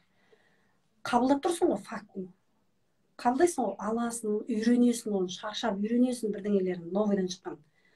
Сол сияқты жаңа дәуірдің, жаңа ілімдердің, жаңа нәрсені тыңда, көр, қабылда.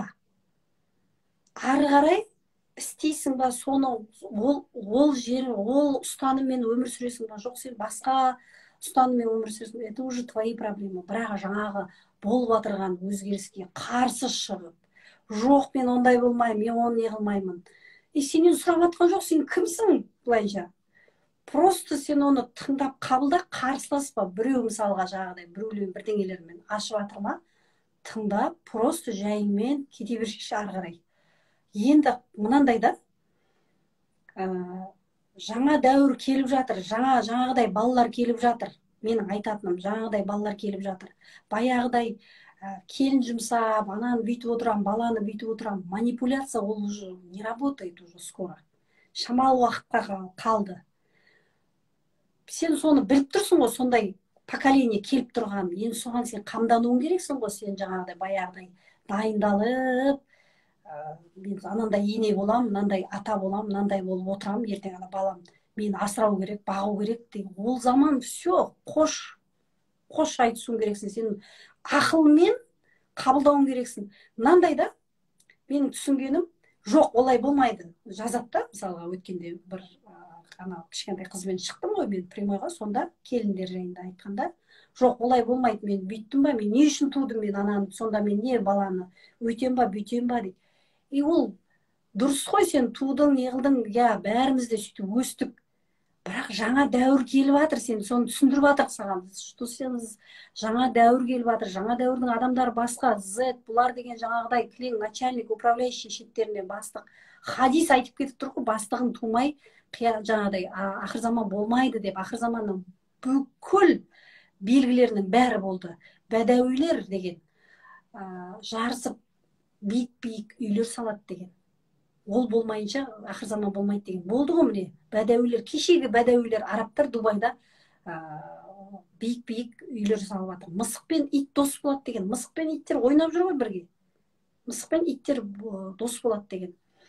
Жаңағы пока жаңағыдай өзінің патшасын тумай, өзінің бастығын тумай болмайды деген. Соның барлық бүкіл айтқан бұл ақырғы заман деген осы міне ақырғы деп тұр ғой, ақырғы міне заман, ақырғы заман. Значит, ақырғы заманмен бәрі қирап жер жоқ болып кетпейді.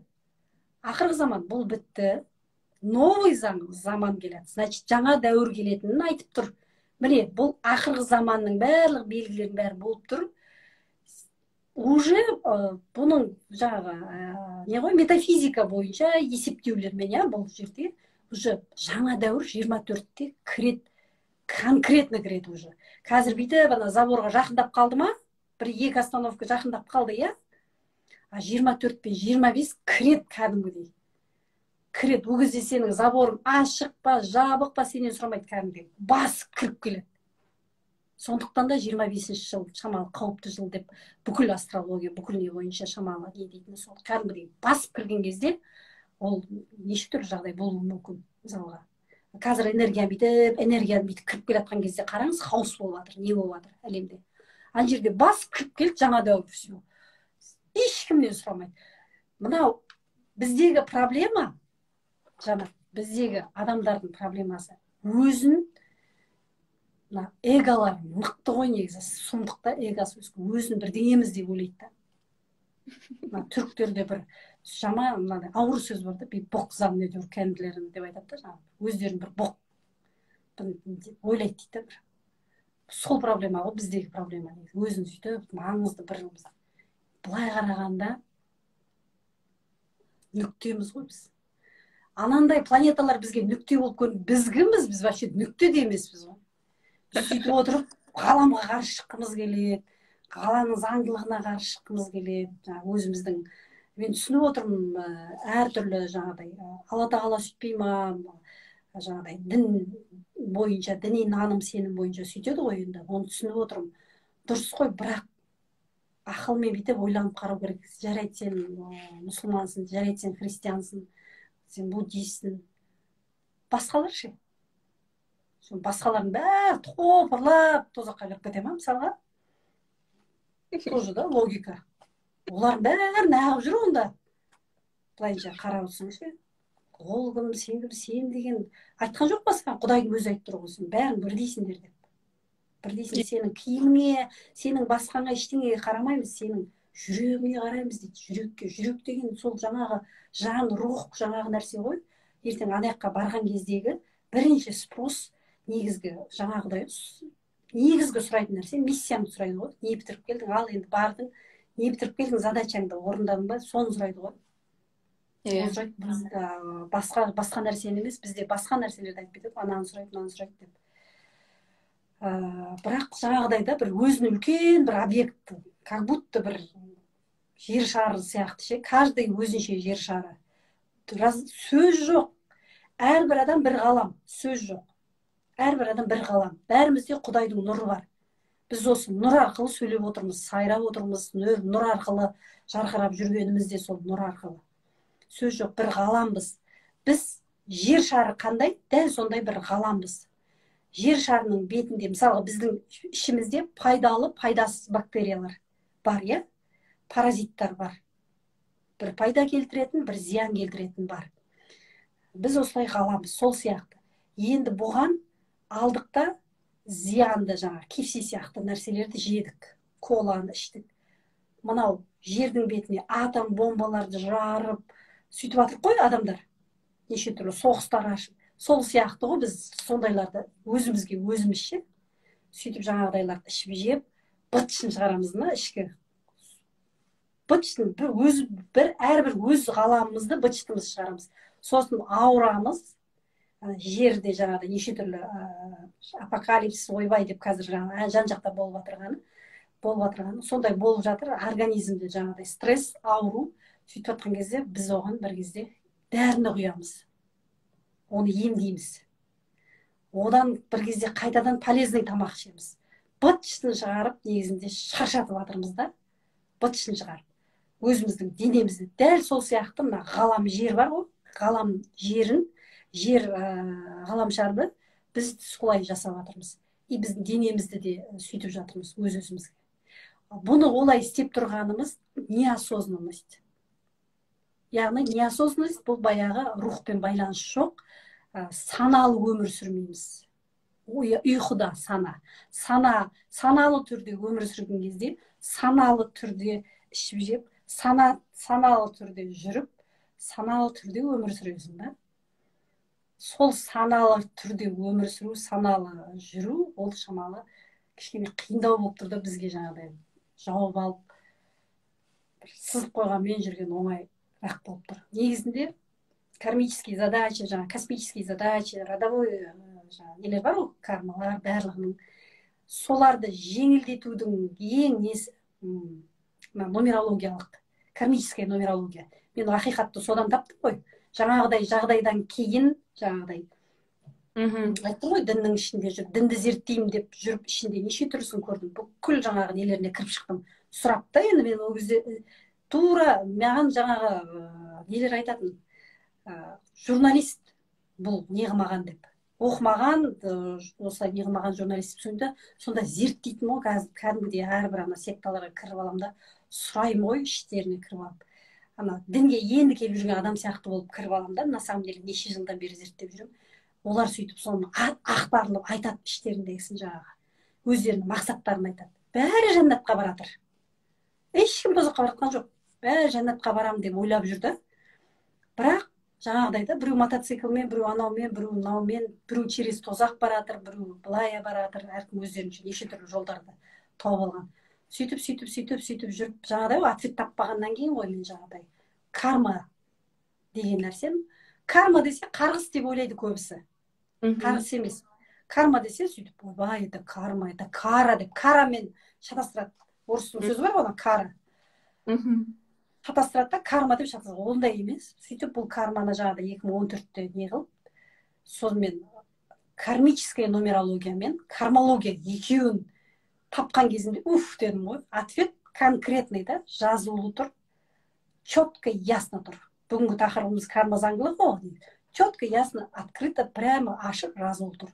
И жаңағыдай, мынандай қылып бұстан карма минусқа кіресің, плюсқа кірсең, мынаны істесең, плюсқа кіресің деп жазылып тұр. И жаңағы кармология тақырыбында енді оны мен ұзақ зерттедім. Дайын болсын болмасын мен 2018-ден мен ашық бүйтіп астарлап жазып көрсем түсінбейді, сұрақтар туындайды. Сосын мен сабаққа кіргізіп қойдым. Потому что сабақты адам ізденген адам ғана келеді, избран өздері. Солар ғана келіп оқиды. Ол кезде уже көп обсуждение болмайды, түсінеді да. Сосын ұзағынан түсіндірсің ғой. Солай бұл 2018-ден бері кармология тақырыбын өте жақсы білетін көп адамдар бар. Құдайға шүкір, қазір елімізде заңдылық көп түсініп қалған адамдар бар. Яғни оянғандар бар. Бірақ аз. Бізде көбінесе ұйқыдағы под гипнозом жүргендер көп. Под гипнозом ол уже бүкіл дін, бүкіл мына ненің барлығы гипноз қолданады, секталардың барлығы гипноз қолданады. Ол гипнозға нені беретіндер бар, өзіңді беретіндер бар, бермейтіндер бар, но жаппай беріліп кетеді негізінде. Ол бір формула ғой, формуламен бір құраста бірдеңені айтсаң, болды да, под гипнозом. Ол гипноздамын деп ойламайды. Жалпы гипноздағы адам гипноздамын мен деп ойламайды ғой. Мысалға, қазіргі кәдімгі гипнологтар ше, бүйтіп ұйықтап тастайды ғой. Иә. Сол кезде ол тұрып, мен гипноздамын деп сөйлемейді ғой. Не айтса гипнозды жасап тұрған адам соны істейді. Сол сияқты ғой. Бұл кәдімгі не ғой, инструмент қой. Неге бір үйдің үлбіреп отырған, үлбіреп өсіп келе жатырған ол баласы, я қыздай болып келе жатырған баласы бір мезетте ақиып кетеді, жаңағыдай, ақиып болып. Бір мезетте грубый болып кетеді, қабағын түйіп, олар көбінесе салқын, суық болып келеді ғой, сондай болып кетеді. Неге? Қалай гипноз жоқ деп айтасың? Сондай влияниеге түскеннен кейін, өкінішке орай. Оларды ояту шамалы қиындау, Жанат. Оларды өте қиын ояту.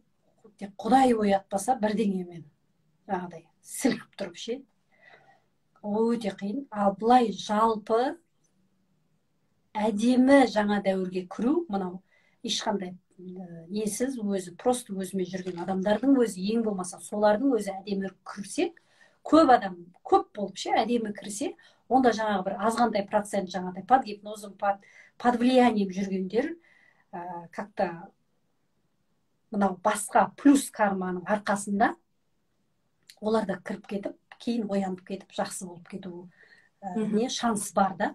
Бірақ ең болмаса мынау орта ешқандай влияниеге кірмей, просто қоғамның ғана жаңағы қысымында ғана жүрген адамдар ең болмаса әдемі кіруге болады. Осыны тыңдап, қабылдап, білімді, жаңа нені. Бұл 100 жыл почти зерттеліп кеткен ғой, жаңағы реинкарнация. Бұл бір қорқынышты нәрсе емес қой, сенің атаң айтып кеткен, шәкәрім атаң айтып отыр, бүкіл ата-бабамыз айтып отыр, әруақ деп шауып отыр, әруақ үшін деп Құран оқытып, шет-желпек пісіріп отыр. Енді қараңызшы, дәл қазір бір мұсылман типі тақуа, осы реинкарнация ештеңені қабылдамай өстіп жүрген адамға бүгін түнде атасы кіріп, ей, тұр, ана пәленшеге бірдеңені апарып бер, неге өйтіп жүрсің десінші, атып тұрады да таңертең ше, әйеліне айтады да, шет-желпек пісір деп, Құран оқиды, есіне алады, ойбай сөйттім дейді, не болып кетті дейді, құрбан шалады, барып бірдеңе істеу керек деп, сөйтіп кетеді.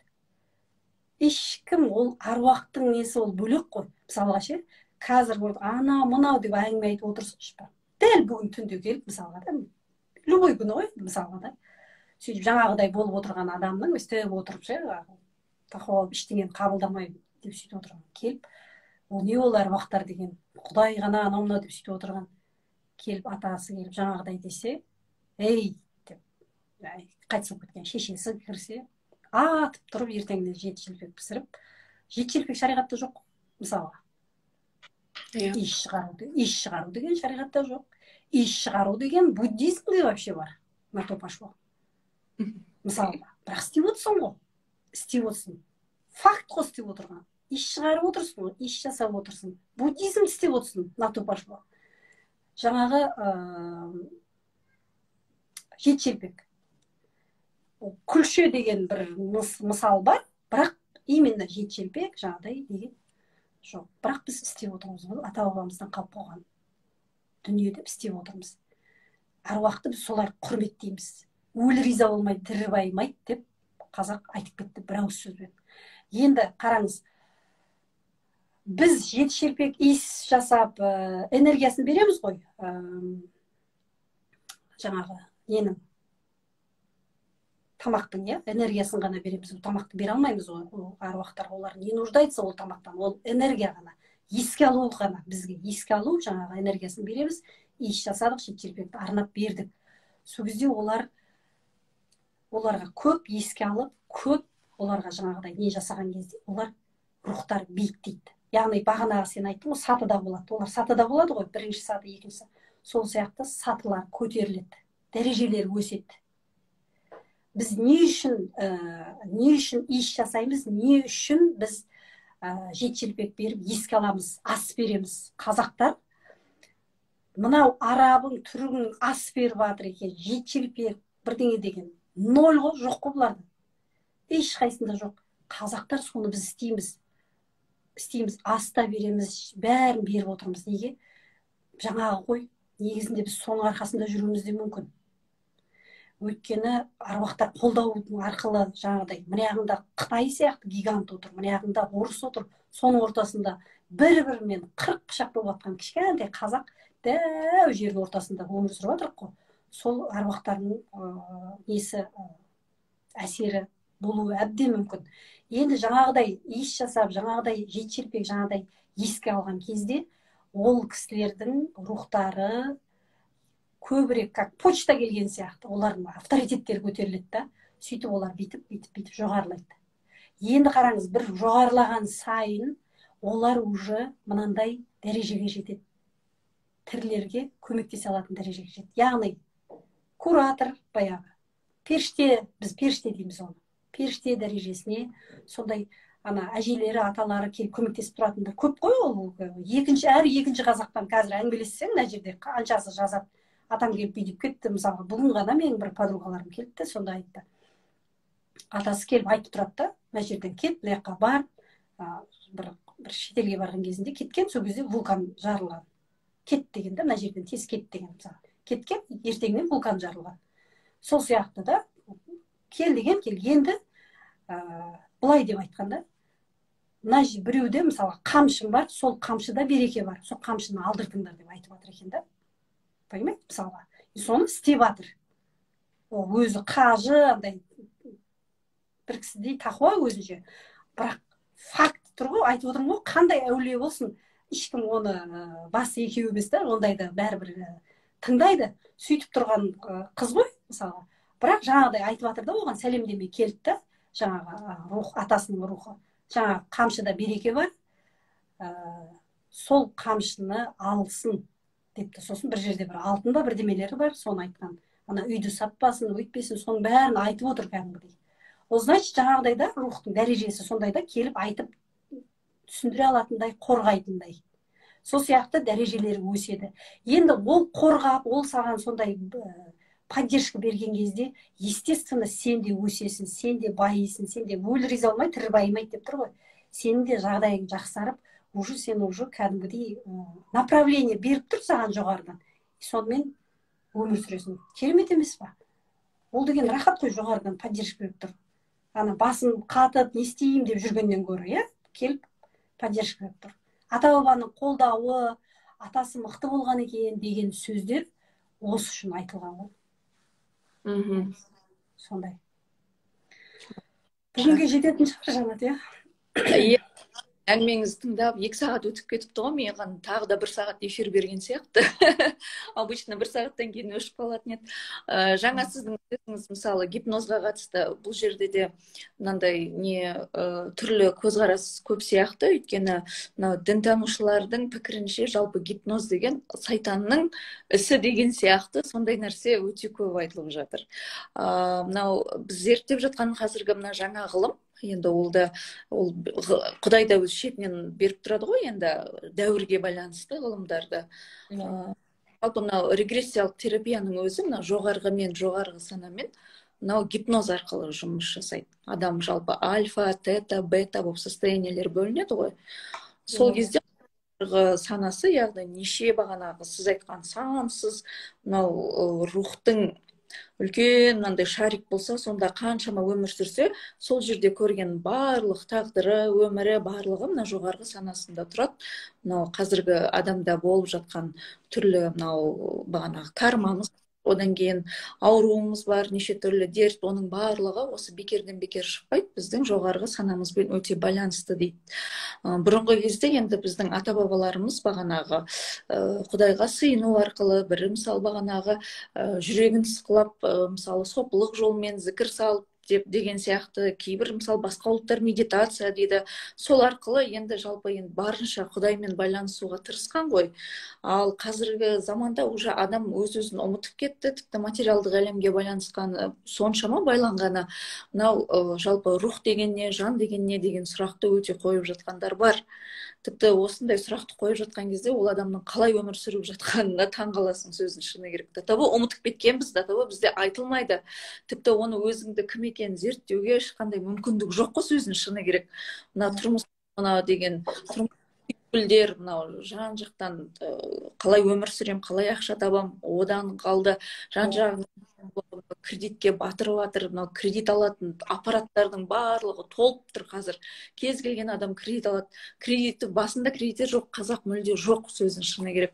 Одан кейін мынау неңізді ашыңыз, компьютеріңізді ашыңыз, интернетті ашыңыз, 1xbetіңіз бар, неше түрлі казинолар бар. Адамды алдап арбап, сайтанның ісі деген сол қарызға кіргізіп жатқан.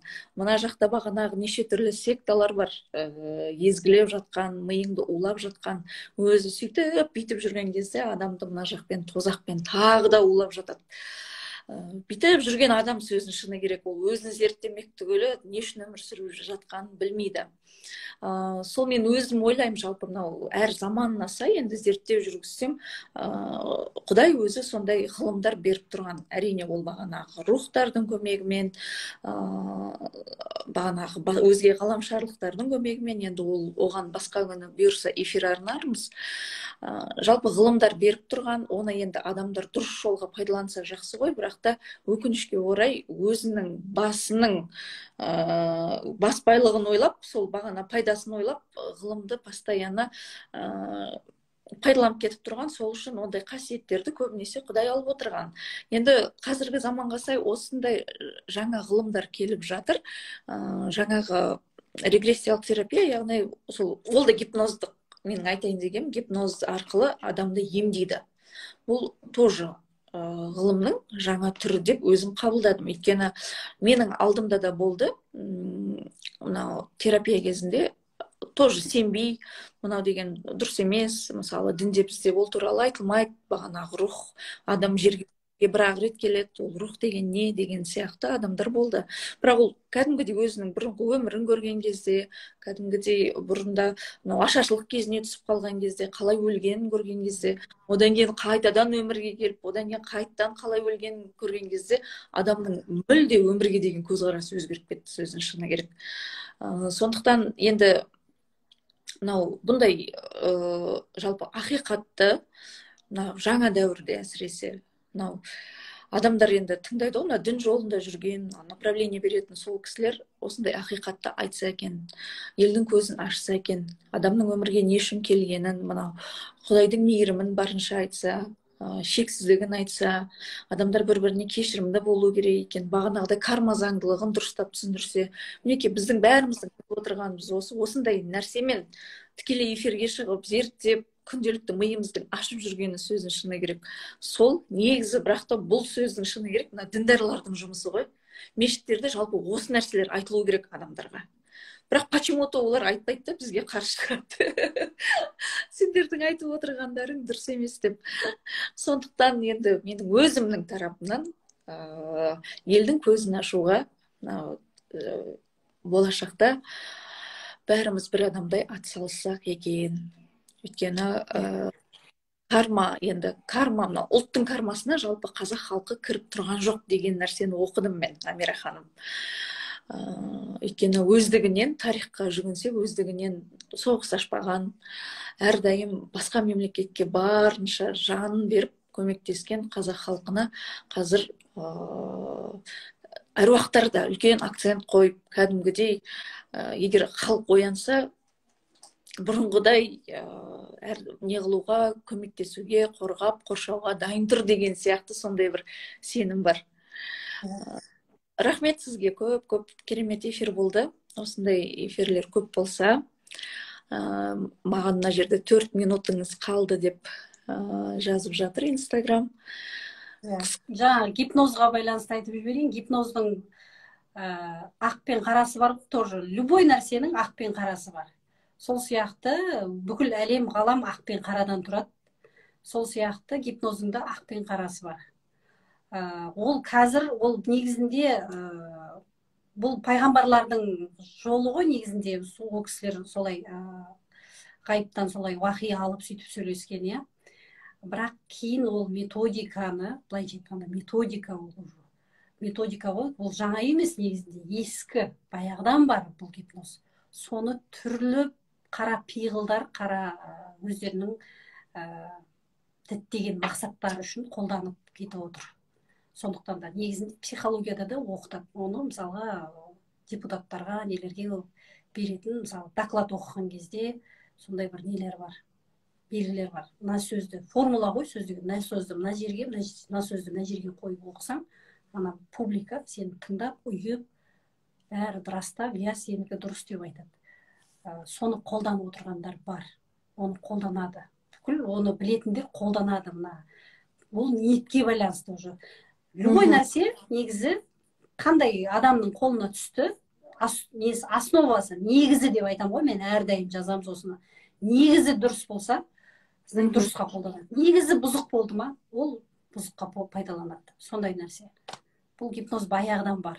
Бұл сол баяғы білім, жаңағы ешқандай жазу не болмаған кезінде не арқылы оқыды дейсіз? Осы гипноз арқылы оқыды ғой. Сондықтан бұны бүйтіп ай деп шошудың қажеті жоқ. Бұл не деп. Бұл ата-бабаның жолы, ата-бабаның білім алған жолы. Баяғы ата-бабамыз мына жақтан телепатия, сөйлесіп отырған, телепатически бір-бірімен общаться етіп отырған. Бір мезетте жаңағы Меккеге барып оқып келді деп айтады ғой. Сол голограммасы ғой, барып оқып келіп отырған. И телепатически общение, бір-бірімен общаться етіп, бір-біріне хат беріп жіберіп, бірдеңелер беріп жіберіп, сыйлықтар беріп жіберіп отырған телепатиямен. Жаңағы гипноз арқылы. Оны игерген. Негізінде әр адам игеру керек. Ұйықтап қалғаннан кейін ғой. Сондай нәрсе. Бұл бөлек тақырып негізінде. Амира ханым, енді 2 минут уақытыңыз қалыпты. Сіз қорытып жіберсеңіз. Көп енді бір болды. 2 сағат уақытыңыз көп. Оқырмандарға рахмет. Қазақ халқы саналы өмір сүру ғой. Бұл жерде ояну деген кезде анадан безіп кету емес, просто саналы өмір сүру, саналы дұрыс өмір сүру.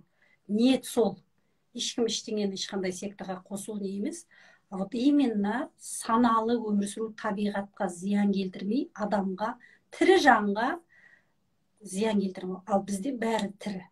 Таста тірі, гүлде тірі, суда тірі, бәрі тірі. Барлық тірі жанға 1 грамм тілімізбен, ойымызбен, ісімізбен зиян тигізбей, бұл өмірден соны жағдай өту негізгі мәселе, миссиямыз орындап.